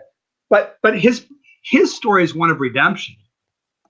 And it didn't come clear. For me, it felt like he was more like, all right, we're setting a piece on the board now. I didn't feel like the redemption story was told well enough. Yeah, I could see that. I think it was just the whole introduction of everything he brings. So I could definitely see that. And honestly, I can't think of another Marvel movie that's set up more. Maybe Thor, the original Thor, opening up that whole world. Yeah, I could see that. As good as the original movie Thor was, it had its clunks too. I mean, I don't want to like say it was amazing. A lot of them have. I mean, whenever you're doing origin stories, it can get a little clunky. Job than most. But by the way, have any of you seen the movie Harriet? No. For us? No, me and my wife were going to see it. We saw Knives Out instead. So I have to tell you, I thought it was brilliant, primarily because about slavery and about Harriet Tubman, which was wonderful, self-contained. I've got a question for you, Jim. I was actually thinking about taking my 6-year-old to that, because we've been talking about that topic. Do you think it'd be appropriate for him? I'm worried about sex more than anything. He can handle violence, and I can explain that, but I don't want to touch sex with him until he's older. So the sex is not an issue at all. So there's no rape? No, there's no rape. But I'll tell you the thing about Harriet, which was fascinating to me, is there's a scene. Do you mind if I give you a spoiler? No, it's fine. It happened 100 plus years ago. There's a scene where one of the main characters is beaten to death, and the one boot to the face was more powerful to me than any other violence I've ever seen in any movie. It is just a helpless woman who is defiant and is beaten in what by normal movie standards would be almost trivial violence, was so compelling and so heart-wrenching that I think that your 6-year-old will say, why did they do that to her? And I think it will affect your 6-year-old. Okay. Because of the context. Thanks. We'll save that one for me and my wife then. I think you guys will really enjoy it. And you may take your 6-year-old to it. It is a very compelling story. It is a very powerful story. And when you have a powerful story with characters that you can empathize with, a small amount of violence delivered deliberately with malice is much more powerful than seeing 20 people gunned down with a machine gun. Yeah, I agree. You mentioned The Godfather. Anybody take the time to watch The Irishman on Netflix? No. If not, is it good? Well, I was going to, and I started watching it the other day, and I was like, geez, this is taking a while. And I looked, 3.5 hours. I'm out. 3.5 hours. But is that conditioning by the modern movie industry that I don't have have time to just sit down and watch a movie for 3.5 hours anymore. I got too much stuff going on. I always break up movies like that into 2 sets. I can't. I do like an hour and a half and an hour and a half. What? And it also felt like it was like, which one of my old friends who's old needs an acting job again? You know, that's it was like yeah, he just went out and was like so Lance, I'm beyond you and Forrest and Pete in years. And in my experience has been, why don't you brag about it? Fuck you and the horse you rode in on. However, having said that in a kind and loving way, there gets to be a point, for me anyway, where I care about the character development and I see parts of my life in the characters. And if you're willing to invest the time and not think about the clock and just think about how the character is growing, where I think that a movie like that would be powerful. I think the original Godfather is more powerful to me now than it was 10 years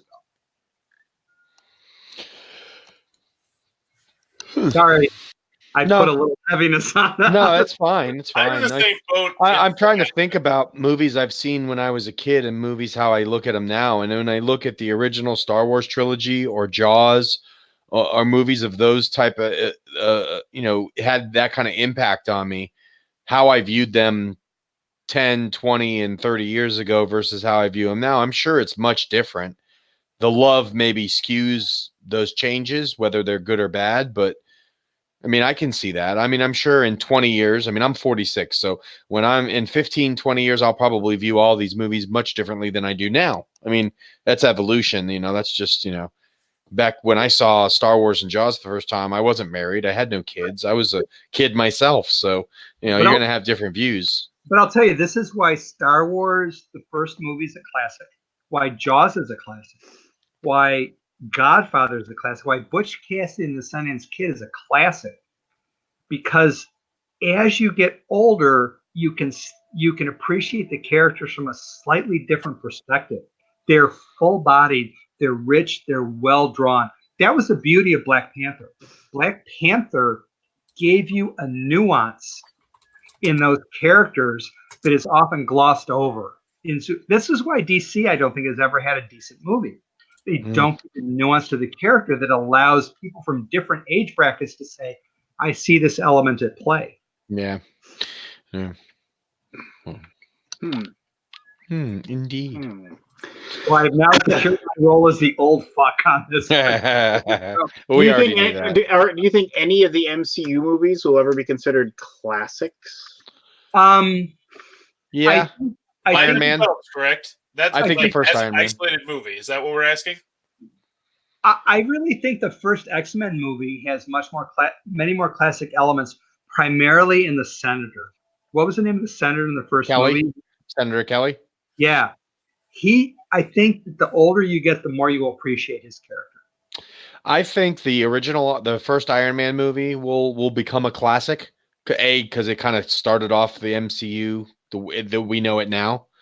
I don't see any of the more recent ones becoming classics. I don't even see anything as big as Endgame or Infinity Gauntlet becoming classic. I think the first Iron Man movie will become a classic, just like the first Spider-Man movie is always a classic. The first Tobey Maguire Spider-Man movie will be a classic. It's the first time that they really got him right in the movies. Because that first Spider-Man movie was about a turning point in a human life.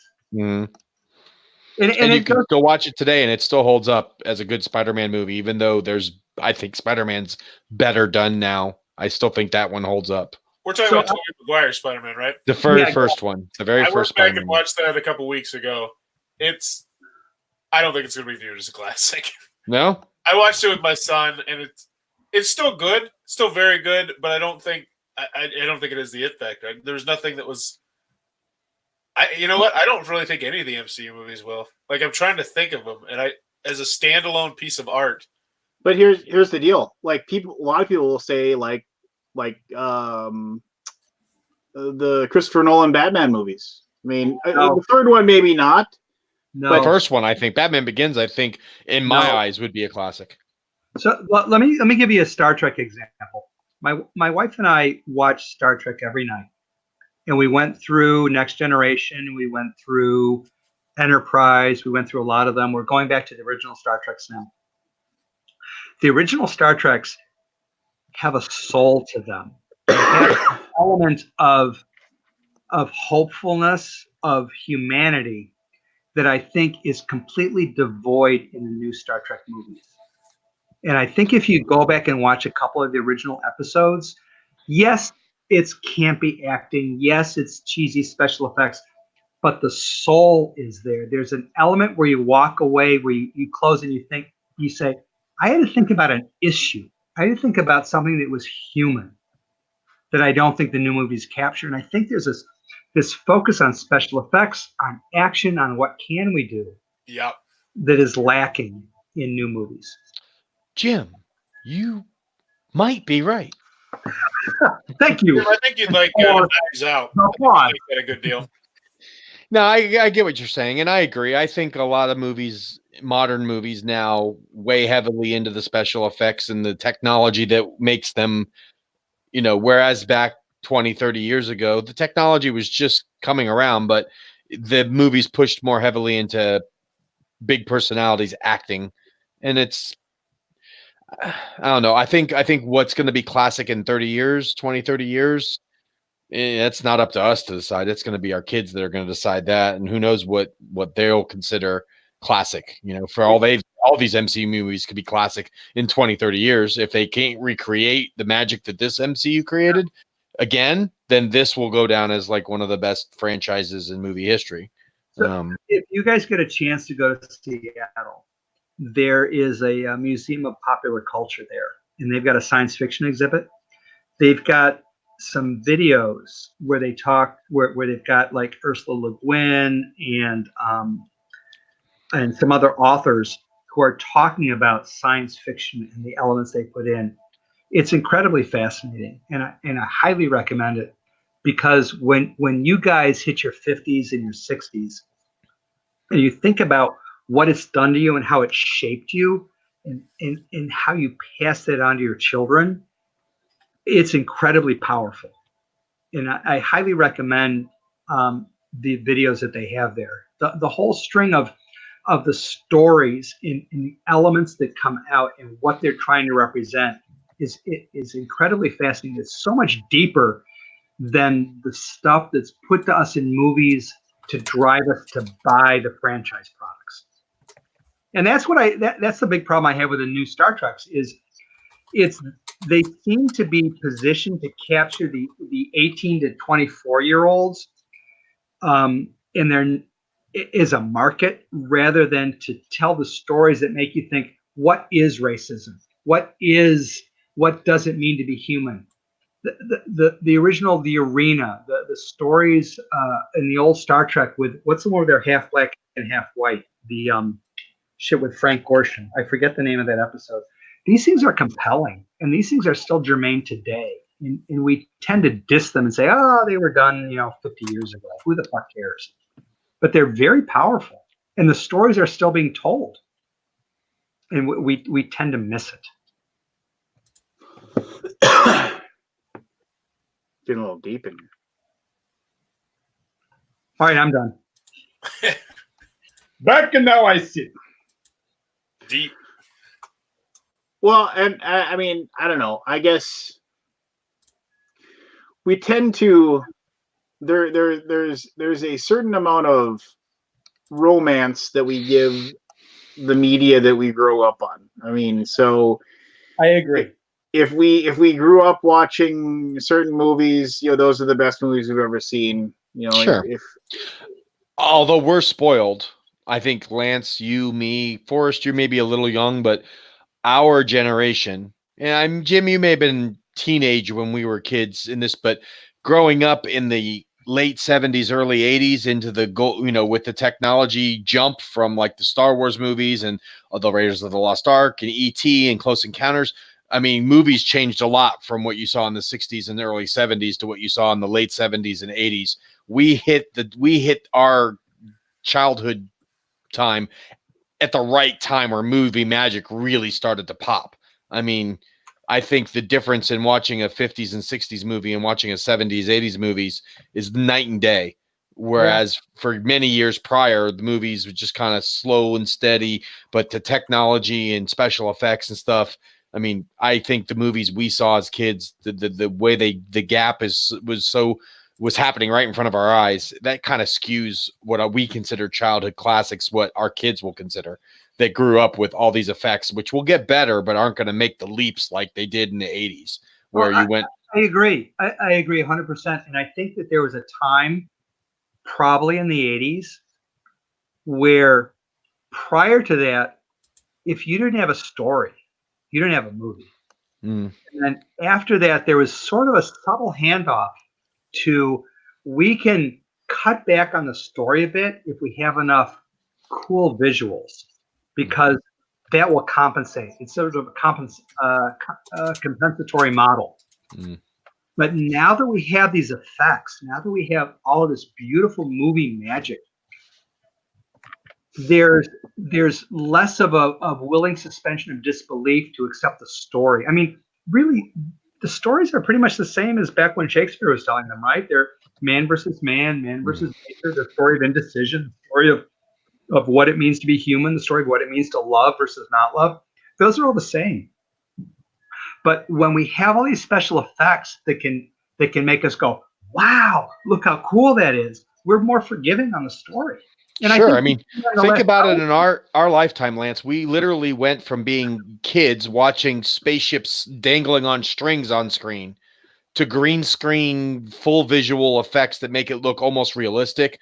Guys that are dressed in what we would consider Halloween costumes now, to fully CG rendered people intermingling with real live human people, and you can barely tell the difference, if at all. I mean, that's all happened in our, from the time we were kids to adulthood, where that gap is just so huge that I don't think our generation now that is already at the end or at the height of this technology, in 20 years, is it going to be that much better? Probably not. I mean, we took giant leaps in our Go back and watch the original Star Trek episode Arena, where you first see the Gorn. Cheesy costume, absolutely laughable by today's standards, but the story is wonderful.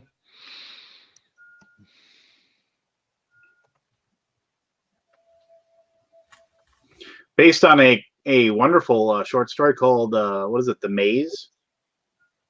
I don't remember. Yeah. I thought it was called Arena. I thought the original story was called Arena. No, the Gorn. Yeah, I mean, I saw them redo the Gorn when they did Enterprise. It was interesting. Yeah, where like he couldn't understand what they were saying, and they were supposed to work together to defeat some creature or whatever. Yeah. I mean, even if you take a movie like Matrix was interesting because it recognized the movie capability to make things seem real that weren't real, and it played with that. And that was, I think, the power of the movie Matrix, where it was still a human story. And I think that really comes down to when you're talking to your wife, or you're talking to your kids, and you think about these human bonds and these principles that we want to pass on to our kids, or we want to extract on what it means to be human, what it means to lie, what it means to be faithful, what it means to be true. These are things that are compelling, and that form the basis of the stories and the mythos we pass on, even through mythology and forward. I mean, the stories really haven't changed. It's just how we position them. The beauty of science fiction is allowing you to look at racism in a way where it's like, oh, that's so ridiculous. Oh, wait, now when I think about it, right, it disarms you. It doesn't make you feel threatened. It doesn't come and say, oh, you're a cis white male, blah, blah, blah. To be fair, the best thing about The Matrix is the fact that they didn't feel any need to make sequels. And just told an amazing only story. one Matrix movie. Thank you. Oh, if only. I wish there was only one Matrix movie. But and that of course Hugo Weaving is fucking brilliant. Yes. Yeah, he is. that one totally put him on the map. Yeah. All right, I gotta pee. I also have to pee. I'll Let's be pee back. together, Jim. Yeah. We can talk wrestling, Lance. What, you been watching some wrestling? I pulled the trigger on the WWE Network. Oh, good for you. They're like No, 30 days. Let me say this. Let me say this before you dive in. I went to there's a local like in the upper Midwest. It's called First Wrestling. It's like F1 RST Wrestling. And so I got ringside seats at the Sanctuary Event Center, which is a converted church in downtown Fargo. And I set up. So me and my buddy went. We had front row seats. For people who are ECW people, like old school, like Tommy Dreamer was there. Tommy Dreamer bashed a guy over the head with a cookie sheet, and the cookie sheet bounced off the guy's head and flew into my lap, sitting in the front row. So I got to bring home a cookie sheet with some blood on it from the. Nice. I was pretty proud of that. And I got to shake Tommy Dreamer's hand, and I didn't explode. So I mean, it was just kind of like, so he wasn't just full of violence and mayhem. But no, yeah. So you went ahead and got the thing, huh? Yeah. Me and my son saw that new John Cena movie, and I wanted to share wrestling with him for a while because it's one of the positive memories I have with my dad. So we started watching some YouTube videos, like some classic matches, and he was really into it, like really into the pageantry. And he's like, "Can we watch that theme song again?" And like all that stuff. So I pulled the trigger on it. I was like, you know what? I'm going to watch some old Starcades. And then I was like, man, I don't want to just jump into Starcade. So I started 1985 NWA, WCW, Dusty Rhodes. Yeah. And I actually am starting a YouTube series on it where I just review episodes of NWA, WCW. And it's a really fun, creative outlet. And it is so bad. Mid-80s wrestling was just shit. Dude, you bite your tongue. I would do that with you. If you tell me which episode to watch, I will do a live. If you want to do a live thing, I do that with your channel. I talk wrestling with you. Let me get a little bit deeper into it. Maybe we do it on a pay-per-view or something. I'm seeing it. I'm still feeling out the kinks for it. I'm trying to go more on the humorous route. Like I go match by match and promo by promo and just point out the absurdities because I never realized how much jobbers job back then. Oh yeah. I watched a 15-second match. Most of the matches were under 2 minutes, and I was like, "What the hell?" But I loved it. So if you get a chance, Billy Corgan, the founding member of the I can't even talk. Billy Corgan, founding member of Smashing Pumpkins, bought the NWA, and so he and if you go to YouTube, go to the NWA, they have NWA Power with 3 R's, and it is a weekly show, and it's like an hour of wrestling, and it's good. It's an 80s wrestling show with like 80s technology being made now. And it's glorious. It's absolutely glorious, and it's just it's so much fun to watch. Mick Foley when he was trying to make a name for himself, he was totally Job Squad. It was like, and he wrestled under his name, and he was making decent money as just a jobber in the WWF, the then WWF, and he quit, and he was like, yeah, I don't want to do it anymore. And they're like, but you're making $500 a week, which back then was really, really good money as a wrestler. And he was just like, yeah, but people are starting to remember who I am, and once you're a jobber, you never go back. You can't ever leave the Job Squad. So he left, and that's when he went and he traveled and he started going to the other territories, and then he went to Japan, and he never stayed anywhere long. He always just kept moving, and so like the crowds never got used to him losing every single match until he was finally able to get over as Cactus Jack, and then he started making a name for himself as the crazy heel guy. But yeah, no, yeah. Classic old. It is my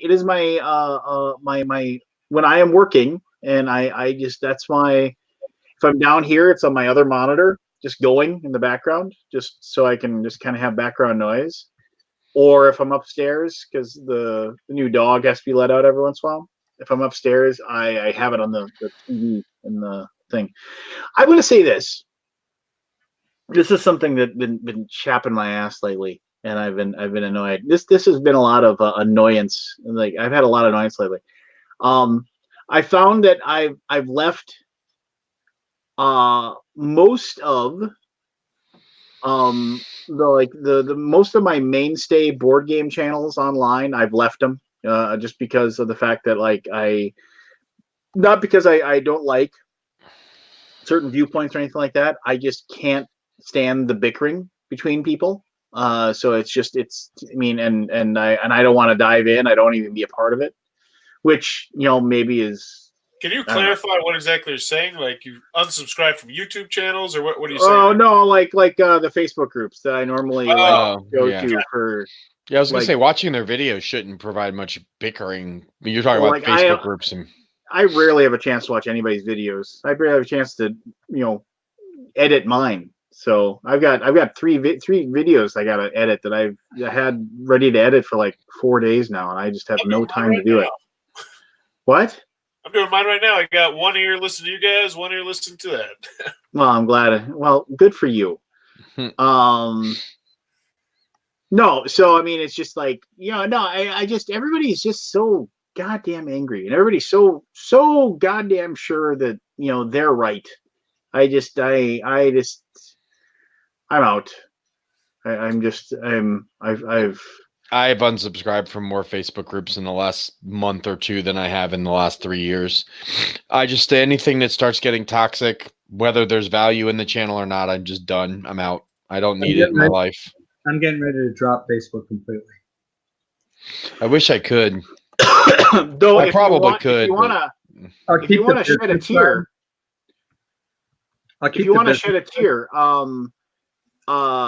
Derek Funkhauser, who is the board game spotlight guy. I did not know this. I had no idea. He is colorblind, like pretty drastically, I guess. And his wife, unbeknownst to him, held like a fundraiser for him to get the color correction glasses that people like that can use. That like basically like will let them see the real colors. And if you go, there's a video of him, like, he has no idea, and she gives him the glasses, and like they go outside with his son, and she has these bright colored balloons and things like that, and so he's actually able to like see the color green for like the first time ever. And I'm just like, oh man, yeah, it's hard to even imagine that. Like, it's hard to even like fathom that. It got dusty. I was watching that because I don't know if you know Derek. I mean, he was one of those people that, like, at first, like, he was like super positive all the time, and I was like, all right, let's settle down here, buddy. And then I realized, no, he's just really super positive, and just has like, and he's very very he's very genuine. And I usually, like, when I get around people, I'm like, okay, what's your secret? What you got going on? And then you find out that no, he's just really, really just nice. And you're just like, oh. And then I found out, it was like, I felt bad because, like, she had like a GoFundMe or something for it, and I would have totally donated for that, but I didn't even know it was a thing. So, but anyway, regardless, go track that down. It's well worth the watch, and it makes you feel good that good things happen to good people, kind of thing. I'm trying to think of. I am sick and tired of, like, having all these games I don't play. I am like, it's just like every once in a while, like, I'm like, okay, I'm gonna get rid of these games, and then, like, I half-ass it, for a while. But now, I mean, like, I'm freaking done, and I'm like, and I'm just telling people, it's like, look, I got, like, like Hate, like, I got that game, I was super excited about it, I played it once, and I have the all-in. I have every single thing for it. I've heard so many things about Hate. Is it worth playing at all? I enjoyed my one play. Your one play. Yeah, but I mean, but it's just like, it was one of those things where it's like, okay, I played it, Same thing with me and Joan of Arc. I got the all-in for Joan of Arc. It's taking up 6 Calyx cubes. Jesus Christ! And I don't know if I'll keep it, because it's just too much game for the amount of times it'll hit the table. And I've heard nothing but great things about the gameplay. So I bought Folklore: The Affliction. I bought every fucking thing there was with it. It's still in shrink. That's a fun game, though. That is really good. It's not good if you're not playing it, though. It definitely takes a big. It doesn't matter if it's Tossed Salad or Folklore: The Affliction. If it's still sealed in shrink, it's the same thing. Untapped potential. That's right. Do you solo at all, Jim? Nope. Yeah, I don't either. That's my problem. I'd get a lot more games to the table if I played solo. Like, if all the co-op games that are sitting on my shelves that I haven't played, if I actually sat and played them solo, I could get them played. For me, board gaming is about social interaction. I'd play a video game over a solo game every single time. Heat 1,000 points for you. Yep. I'm in the same boat. I shoot primarily solo. I need to review it. If I need to do like a solo thing aspect, or just if I want to learn the game before I teach it. Yep. I mean, I understand the solo thing if you got people who you can't play with or you're stuck alone. But people who could play with other people who choose to play solo, I personally feel like they're missing out. Yep. I play board games to get away from my computer. And I play on my computer when I don't feel like playing with other people. And to be honest, any game that has a board game app, if it's a soloable, I'd much rather play it on the computer than sit and fiddle with bits for just myself. Okay. It's not me. So here's the question, Jim. Do you consider that same thing about people who do puzzles? Like people who just relax and unwind to do puzzles? I don't consider puzzles to be games. Well, yeah, I'm not saying they're it's games, an activity. In that same ilk where it's like, oh, you could be doing something totally different. That's No, better than those puzzles. I think if people want to do puzzles, they've self-selected. They should be 80 and be in a retirement home. Well, puzzles like reading a book. You're doing it to unwind and de-stress. You're not doing it to be social. I think you're doing it because you want to do something mentally stimulating for yourself. But for me, like, for instance, when I design a game, I never ever consider it to be played solo. I think it's about the human interaction. It's about the joking that goes on at the table. It's about the stories that will be told about how you screwed someone over or how you work together. It's about this human interaction and the dynamics of the table with the different personalities coming together. And that social aspect is what I crave and what I want to foster. I agree with that. I one thing that I always like to take note of is I have a consistent game group, and I just like to really take a step back and feel like how each game group is different based on who's there and who's not there. I think that's always a really interesting thing. That's absolutely true. And you can have 2 different game groups that you're involved in. And game group A will love this game, and game group B will hate this game. And I think that you're very privileged and lucky to have a game group that can get together. I mean, for me, most of my game group are professionals, and it's hard to get together at the same time. Yep. So I hear you. solo games are wonderful, but when you take that game and you play it together, it just gives it a different life. Yep. And I actually think it's interesting how much of our society really, how do I say this? With words. Is okay doing stuff alone, and feels like you should be able to do stuff alone.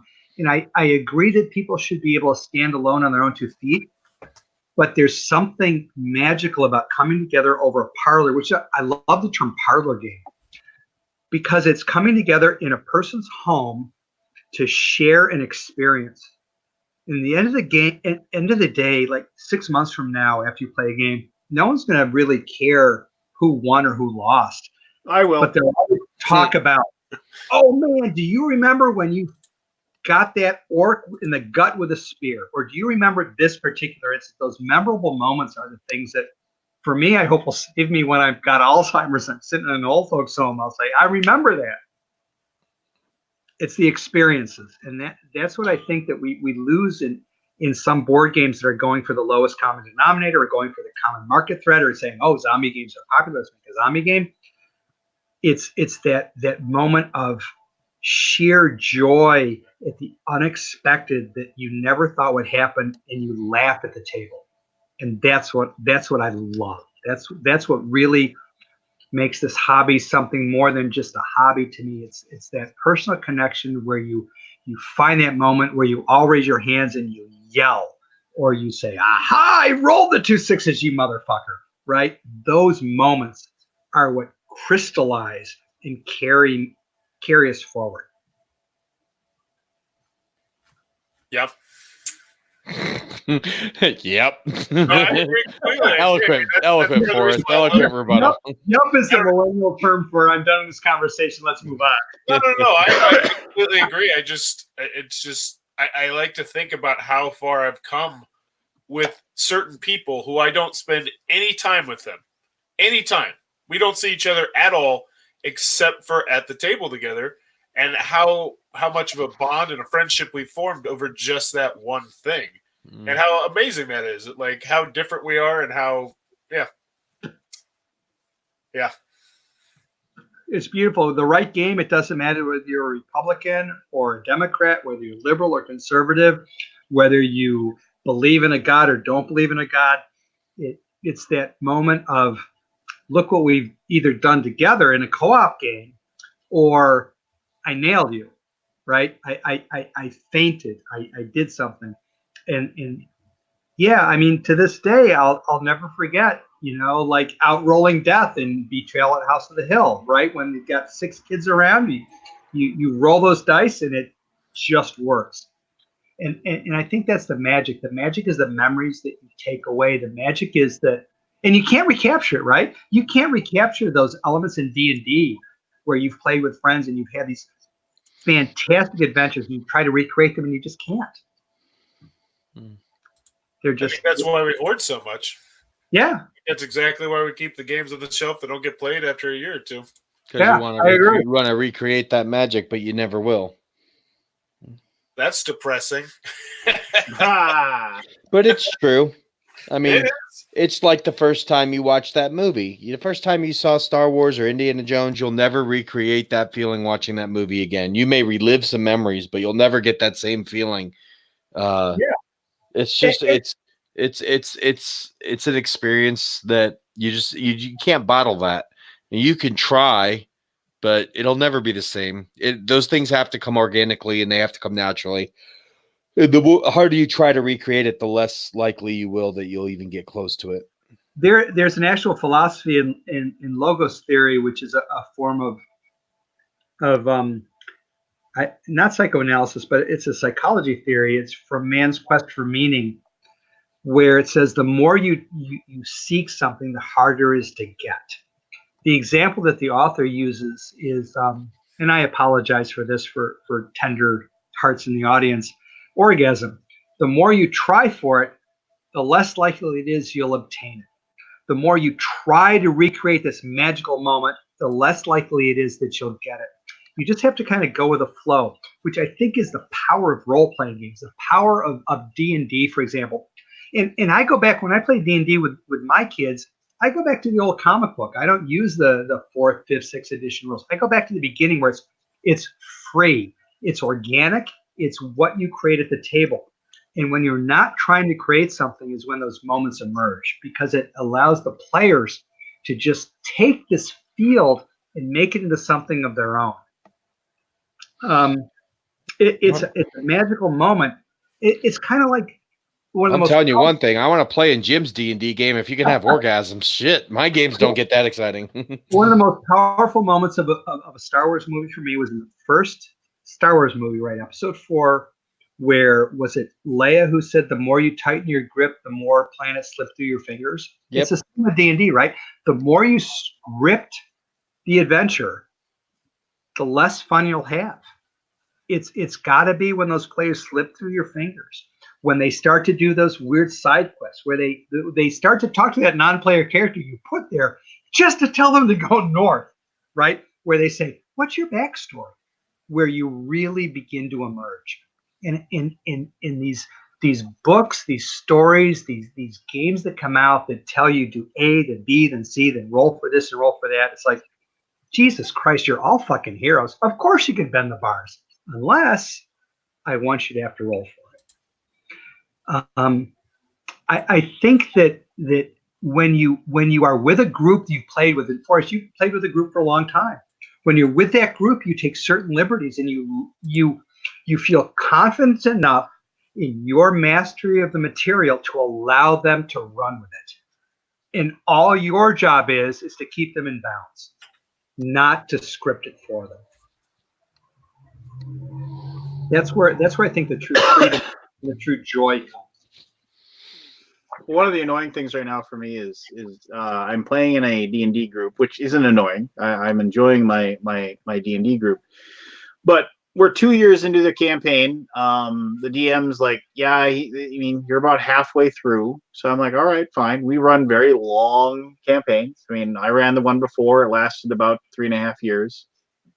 You know, so I mean, it's like we don't rush things. We don't gain levels quickly. You know, we play old school D&D. You know, so it's just like, but the entire time I'm not playing, I'm like creating. I'm creating my next campaign. I'm writing down notes. I'll read a book, and there'll be like a really cool character in that book, and maybe just the name, but I'll write it down. You know, and I'll keep it.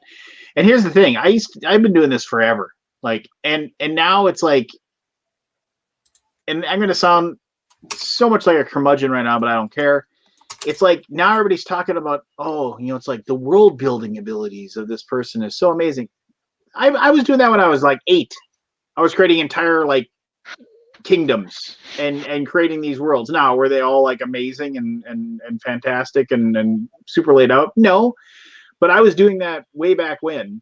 And now everybody wants to talk about how like, oh, and because D&D is now a thing, right? You know, Stranger Things came out, people, like, kids got it, you know, just all kinds of things. Like, these people are like latching onto it because D&D is cool. Now, and this kind of goes hand in hand with the fact that we now have, like, you know, the fact that board gaming is more popular now. I mean, like 10 years ago, I mean, people didn't know these games existed. Now, like, more and more of these people are like, oh yeah, I totally know this game and that game and whatever, right? So it's just kind of like and the board game thing didn't really annoy me. It didn't. Maybe it's because I got into the board game world like 12 years ago, and I got into D&D like 40 years ago. But I find myself getting really annoyed by like these people that are like, oh, hey, check out like this really cool D&D thing I decided. It's like, yeah, I was doing that when I was 9. You know, that's not really cool. I mean, I guess it's really cool. I guess I understand why you think it's really cool, but like I brought my Dungeon Master's Guide to school every day, and you know, And I got into fights with kids who wanted to call me a nerd because of it. I got people looking at me like I was a Satanist because of it. And I wore that with pride, that like that's what I went through. But instead now it's just like, I don't know. I'm like I said, I know I Get off fully my understand. Yeah, I fully understand. It's old man lawn talk. I totally get it, but it doesn't make it any less true, and it doesn't make it any less like, it's just, I don't know. I guess I should be just happy that more and more people want to play the game and are excited and enjoying it, right? You know, whenever something goes mainstream, those people that were early adopters always feel a little bit of ownership over that. It's very natural to happen. I mean, everyone does. Everyone gets that feeling, you know, when your thing becomes cool and everyone's doing it, it's no longer your thing anymore. Now it's everyone's thing. And that's yeah, just, I agree with you, Pete, but I'm going to go back to something. Let me ask you this, Lance. See how you resonate with this. For me, I got into D&D in the late 70s. And for me, the most wonderful piece that I got in my armamentarium was the monster manual. The most constraining piece, and the piece I wish I never got, was the DM guide. I don't know. I just love reading the Dungeon Master's Guide. I liked reading it, but I felt constraints slap on me. The monster manual was like, this is so cool. It gives me a sort of hierarchy of where these things fall, and it gives me an idea of where to play them, and it gives me an idea of starting to build backstories and cultures for them. But the DM's guide was like, here's a table for this. Here's a table for this. Oh, you want to roll a magic item? Here's a table for this. Oh, you want to roll a potion? Here's a table for this. I felt constrained. I felt like that was the beginning of the end for me. If it never went beyond the Dungeon Master's Guide, I'd be happy. But once, like bend bars and lift gates, for me, it was, you are a hero in your own story. If you want to bend the bars, that's what heroes do. You can do it. That's fine. Once you had to make a roll for it, it was like, I don't want to make a roll for it unless it's really integral to the story that this is something special. It became less of a narrative and more of a conformity module. So, but again, I guess I trusted my players more than some people trusted players now. And maybe that's just it. Maybe it's a matter of trust. Mm-hmm. If you're with your players a long time, you trust them. You let them build a narrative. How do I say this? When you teach a topic, you never know how little you know about a topic until you try to teach it. And when you let your players gain control, do you see it as a loss of control as a DM, or do you see it as a challenge to the DM to help build a stronger narrative? I don't know. I mean, it's like the way I Dungeon Master has changed so much from like, I remember I used to do everything very structured. Then I went to like being more free form. Then, I mean, you know, I kind of went all over the place. I mean, I remember like when I didn't have a thing prepared, I would like literally like sit down at the table and I would have nothing to go.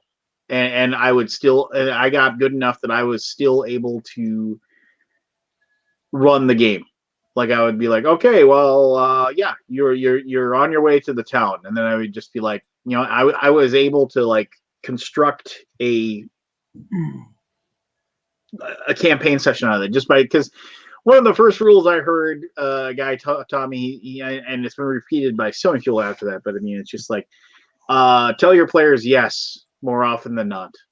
Yeah, because ultimately you can get them. You can get them. You can have the 10 bugbears break down the door and charge in, but just tell them yes more often than not. You know, and allow them, and you know, allow them to be heroes. You know, it's like they aren't supposed to be, you know, Joe Blow, you know, working the streets. You know, they aren't the they aren't the hot dog vendor. They are the heroes of your story. So that's exactly right.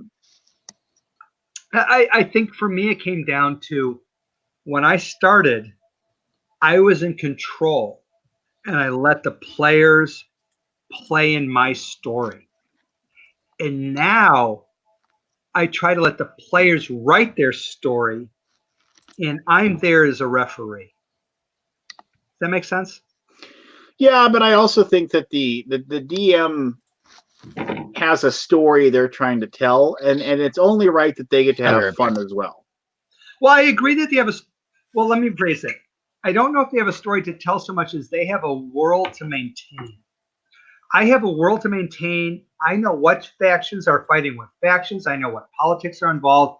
I know the background. I know the environment. I believe I know the environment. You may change it as a player by raising questions that I haven't thought of. But really, you as a player are scripting your narrative within the bounds that I'm going to give you. And I'm going to give you freedom to do that. And the more mature a player you are, the more you've played, the more you've invested in your character, in the story that they tell, the more freedom I'm happy to give you, as long as I get to maintain the constraints on the world. That's why I feel like I'm more of a referee than I am a dungeon master. I want the players to write their own narrative because basically it's like real life, right? Everyone is creating a story in their life and they're the hero of their own story. And I want them to be the hero and I want them to write their story. But my job is to make their story interesting and to give them situations in which they can grow and evolve, as opposed to controlling things that they have. And I think maybe that comes with not only your maturity as a dungeon master, but the maturity of your play group. Because quite honestly, if I had a brand new play group coming tomorrow, I'd have to revert to an old style DM where I control everything because they don't know what they can do. They don't know the boundaries. But their definition of fun, their definition of enrichment that comes from their story will change as they grow. I don't know if you've had the same group for a long time or not. Yeah, the same guys for 40 years. Well, so there you go. So you've evolved. It's a sympathetic relationship where your style is evolving to fit their group and their group is evolving to fit your style. You have this wonderful symbiotic relationship that evolves where they know you, you know them, you know what they need to encourage them to go to new directions, and they know what they need to maintain their characters and keep it flowing. You work together. That I think is a beautiful dynamic, and that keeps it alive and fresh and growing. In a sense, that's what the old modules used to do. Is they said, yes, this is in this room, this is in here, but it gave you the freedom to modify it, the freedom to say, you know, fuck what's written here. I'm going to do this instead. And it worked. Freedom! Freedom! I know. Was that a what's the line? Who's a blue-faced guy? Braveheart. Yes, Braveheart line. Am I waxing philosophical, Pete? I'm not sure. I missed some of that, but probably. You're waxing something. Well, wax on, wax off, right? Mm-hmm. Yeah, I don't know. I gotta, since it's gonna be so long since I can run, I gotta figure out a way that I can run a campaign, in 2020. If I got to do it online, I got to do it online. The trouble with doing it online is like finding people that are willing to show up and do it on a specific date, consistently. Well, that's always the big part of a D&D group, like getting a consistent attendance. And I found that weekly is too strenuous on most people's schedules. But if you go past bi-weekly, you just lose interest by the time it comes up to D&D night. So it's that fine balance of, do you do weekly to keep the engagement, but then make it harder for everyone to show up based on real life responsibilities? Or do you make it once a month, but then hope that people are going to keep their interest level up? It's You know, we're all a lot older now. We have a lot more things going on in our lives. It's not like when we were 15 and could, you know, spend every day playing D&D if you wanted to. It's yeah. Some who's waiting for retirement so that I have free time to do this stuff all the time, right? Mm-hmm. Oh, wouldn't that be nice? Mm-hmm. A friend of mine, his retirement model, I love him for this. He said he wants to have a building on a river and have half of it be a comic book store and a game shop, and the other half be a bait and tackle shop, so that people can play games in front and then go fishing in the back. I do like fishing. Not a bad life. No.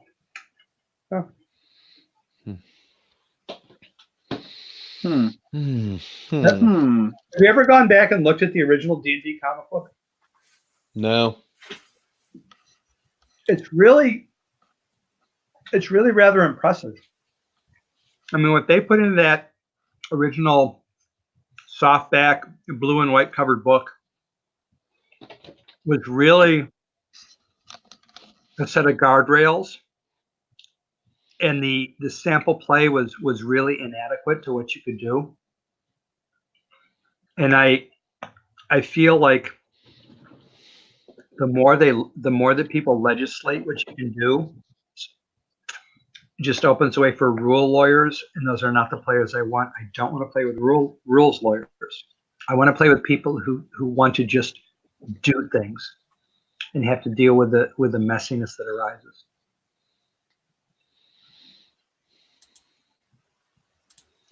Really? Yeah, I do. I really enjoy the messiness. You know, one of the funniest things I had was repping for my son's when he was in 7th grade. He had a group of kids that played, and we were playing. Did I tell you the yellow mold story? You may have. So it was a zombification mold, right? It corrupted the flesh of whoever it affixed to, and slowly turned that person into a zombie. So yeah, the old creeper zombie mold. Yeah, I know. I'm familiar. So my son had it on his boot, and the first thing the guys did was they said, "Well, we got to chop his foot off." And the other one said, "Well, no, we got to go up to the knee to make sure we get it." And they're all debating how far up the leg they've got to cut this guy's leg off in order to prevent him from being a zombie. My daughter was like 5 years old. She walks in the room. She listens for a minute. She goes, "Just take your boot off." And everyone in the room, dead silence. And then 6 seconds later, they were all like, "Oh yeah, take the boot off. Take the boot off." It was brilliant. It was just the moment you hope for. And those are the moments that I really long for, that I really like to inculcate. And those are the moments that I think that these hardcore rules kind of push out and don't allow. So we never played D&D. We played Variant. We called it Variant. Call it what? Variant. Variant. Variant. All right, I get. You're being clever. I got it. Well, we call ours ED&D or enhanced D&D. Nice. That's even better. Yeah, I know. So, 2 points for you. But yeah, enhanced D&D has had several publications. We're on the Titanium edition, I think now. But yeah, no, I mean, I think I'm probably more proud of that than anything. The fact that we play a variant of the rules that we created ourselves, and that we still play it. You know, we don't sit down with all our books and everything like that. We just, when I show up to play, I don't even have a rule book. I just have my character sheet, and I just fly by the seat of my pants. My good-natured, loves the world, happy-go-lucky bard has now become chaotic bitter, and Yeah. I think that's the critical part, though, Lance. I mean, so I build mathematical and probabilistic models for a living, and the thing that I I'm found sorry. it's fun. The thing that I found is when I work with a client, if I leave something out that the client then can put in, and they feel that they've somehow contributed to the creation of this, they're more willing to embrace it. They've made it their own. And I think that that's what you've done in Enhanced D&D. You've allowed the players to make it their own. It's the same with any game, and I'm sure that Pete and Forrest will attest to this. When you house rule something, you feel a sense of ownership and a sense of oneness with it, where you've taken this thing that's someone else's and you've made it your own. It's now ours. It's now our thing, and we have fun with it because we own it. And I think that modern board games, to the extent that you allow people to embrace the house ruling and you give it a flexible system where you can say, change the rule, it's okay. Make it work for you. There's a freedom in that and a power in that allows people to have more fun than they would otherwise. And I think that old-time D&D players like yourself, Lance, discovered that through the growth process. And I think that new players who play games, if they feel bound and constrained by the rules, don't feel that. But if they're allowed to break away from that and house rule things, it makes it more organic and more personal. And I think it allows an enhanced level of fun. That's So my here's ultimately my question. It's like, if I could find, and well, look at these people right here. If I could find, 3-4 people that would play D&D like online, just like this, using StreamYard, play. I figured you could play with 4 people, have a DM for 5, have the 6th for like showing maps and stuff by showing the screen. I could do it on my channel, because I've been designing this campaign now for like a year and a half, and I've been writing down all these ideas, and I did this before actually. It was like I had an idea for a campaign that I eventually ran for my players, but I did play a little bit online first, just to basically kind of to play test it, see what worked, see what didn't, see what the players liked, see what the players didn't, but still managed to tell the story a little bit and still dive in. Man, I mean, like I said, if I could just find, and I'm not trying to hold you guys to it. I mean, obviously we're all busy and we all got our lives and what have you. So, but man, that'd be kind of something I want to shoot for in 2020. I mean, because I want to change my channel quite a bit, next year. I mean, I'm not going to do. I will very rarely, if ever, do Kickstarter videos. I'm going to do. What? Fuck Kickstarter videos. I've been sending the last like 3 or 4 people that contacted me your way, buddy. I was like, I know. Right off there, Lance. Send them somewhere else.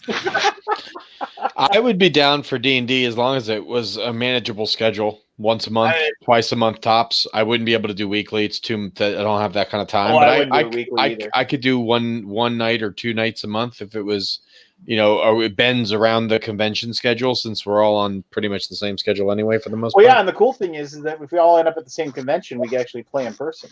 Yeah.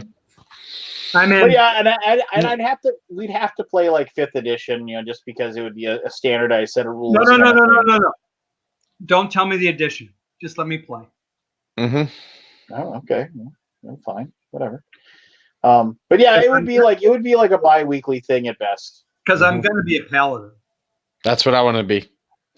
We have paladins all over the place. That's my favorite class. Well, that'd be difficult, because in this campaign world, the gods are all dead. No, the gods are all dead. And they no, all the good gods are dead. The premise of this is that there basically is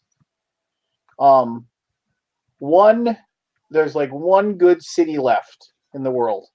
And I mean, and basically the rest of the world is,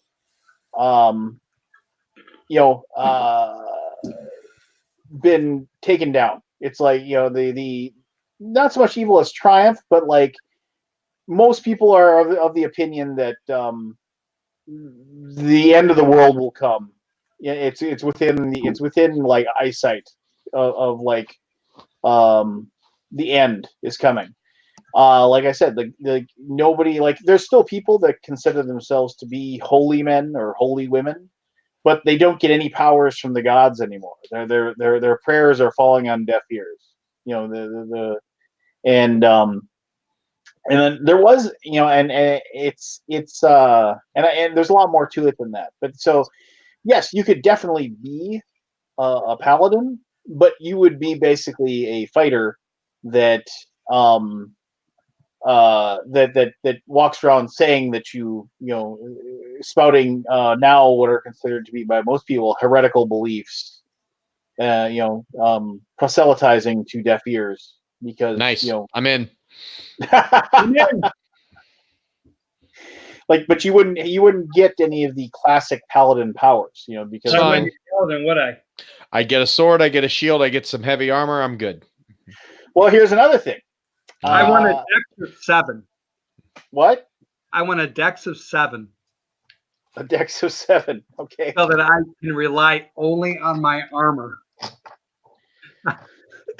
Well, that would be very interesting because once again, this is a campaign world. This is an idea that I've had. I've always felt the escalation of like incredibly high armor classes and things like that. One of the things I have always discovered is that when you have people that have really high armor classes and you have others that don't have as high of armor classes, you know, there tends to be a disparity in combat. Something that you can work around, definitely. But I've had this idea, like, and it's what if. So, and there's a lot more to it than this. And I'm not going to dive too far, but when the cataclysmic event occurred, where like in basically a single night, all the people, all the clerics, all of the paladins, the people that had that were in touch with the gods, in a single moment, their ability to commune with those gods vanished. It was just gone. Order 666. Yeah, and you know, and also a like basically this is going to be like a chain of islands that you live on. Surrounding this chain of islands, and I'll share maps and everything with you, but surrounding this chain of islands, there is this like almost like yellowish ochre mist that surrounds the islands, and like, but it's kept far enough away, and everybody agrees that the person that's keeping it away is basically this archmage that people flocked to this main island because it was the only. It was the Tim. What? There are those who call him Tim. Yeah, no. So it was one of those. So it's one of those things where they are of the opinion that like, okay, well, and his power keeps it at bay, and so, and there's a whole backstory behind that person as well, and I'll get into that later. But one of the byproducts of this mist is that one, there are things that are within that mist that like when you go into it, you very rarely come out because the monsters and the creatures and the horrible things that are in there chew you up and spit you out, you know, and but it's also one of the things about the world is that it's like a jungle temperature. It is very, very hot. It is very, very humid, and because environmentally, all of the heat is being like kind of contained, and so it's very, very humid. So people don't wear heavy armor because of the fact that you wear heavy armor, you tend to get chafing. Well, no, you tend to get exhausted in combat very, very quickly, and then you become very easy to be killed. So, in ED&D, we have a character class that's called the Blade Master.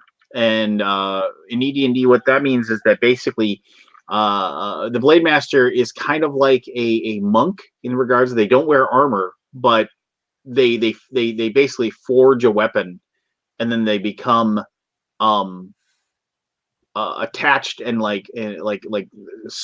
connected to that weapon, and then they get a bunch of special superpowers that they get to use, like critical strikes and things like that, when they have that weapon in their hands. And they also are able to their armor class goes up when they're using that weapon, things like that. So Blade Masters are very common. Monks are very common because monks can obviously fight barehanded, and they don't have to wear armor. To some extent, mercenaries that wear leather armor and things like that can get away with it, because they'll be fine. But the only race that will have will have metal armor normally are going to be the dwarves. Now, because the dwarves in this world that I created, I'm doing all my weird world building that I call it. So the dwarves in this weird world, they were some of the first refugees to come to this area of the world, and they basically found the one mountain, the one place where they were able to dive in deep. And there's almost what Jim? I'm raising my hand to ask a question. Go ahead, Jim.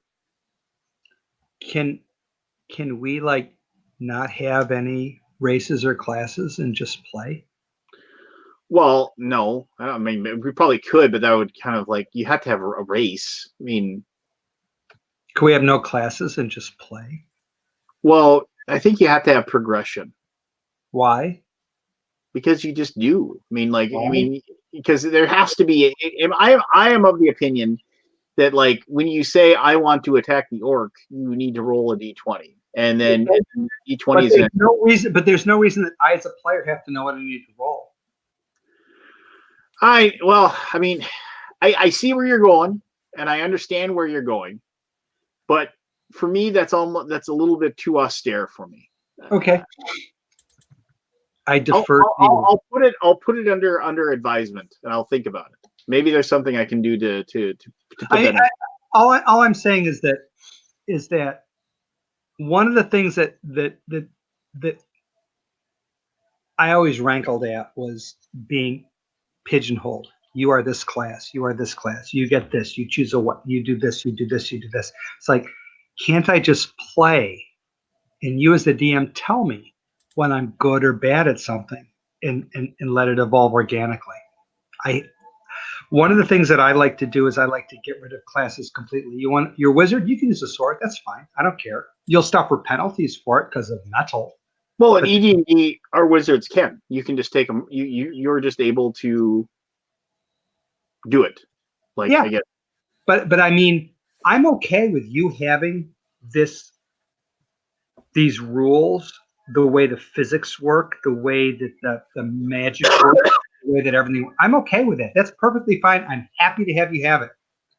But I want to be free to just say, I'd like to do this. Can I try to do this? And you. I'm a firm believer. Right. You can in E&D, any character can take any skill, can take any ability. It's just people that are rogues and thieves will be better at those abilities. They're gonna have a way better chance of disarming a trap than Joe Platemail. I'm gonna stick my foot in the trap. Well, yeah, and well, I mean, and that we also don't play with alignments. We don't believe in picking alignments. But I will be lawful good. Well, yeah, you can play lawful good, but there's nothing delineating you as lawful good. And there's nothing there's no whatever. There's no big sign that says I am lawful good, and that kind of thing. But anyway, the dwarves basically got the one mountain, the one place in this world that had metal. Metal is super rare. Most weapons are made out of hardened bone or if you have a metal weapon, it is you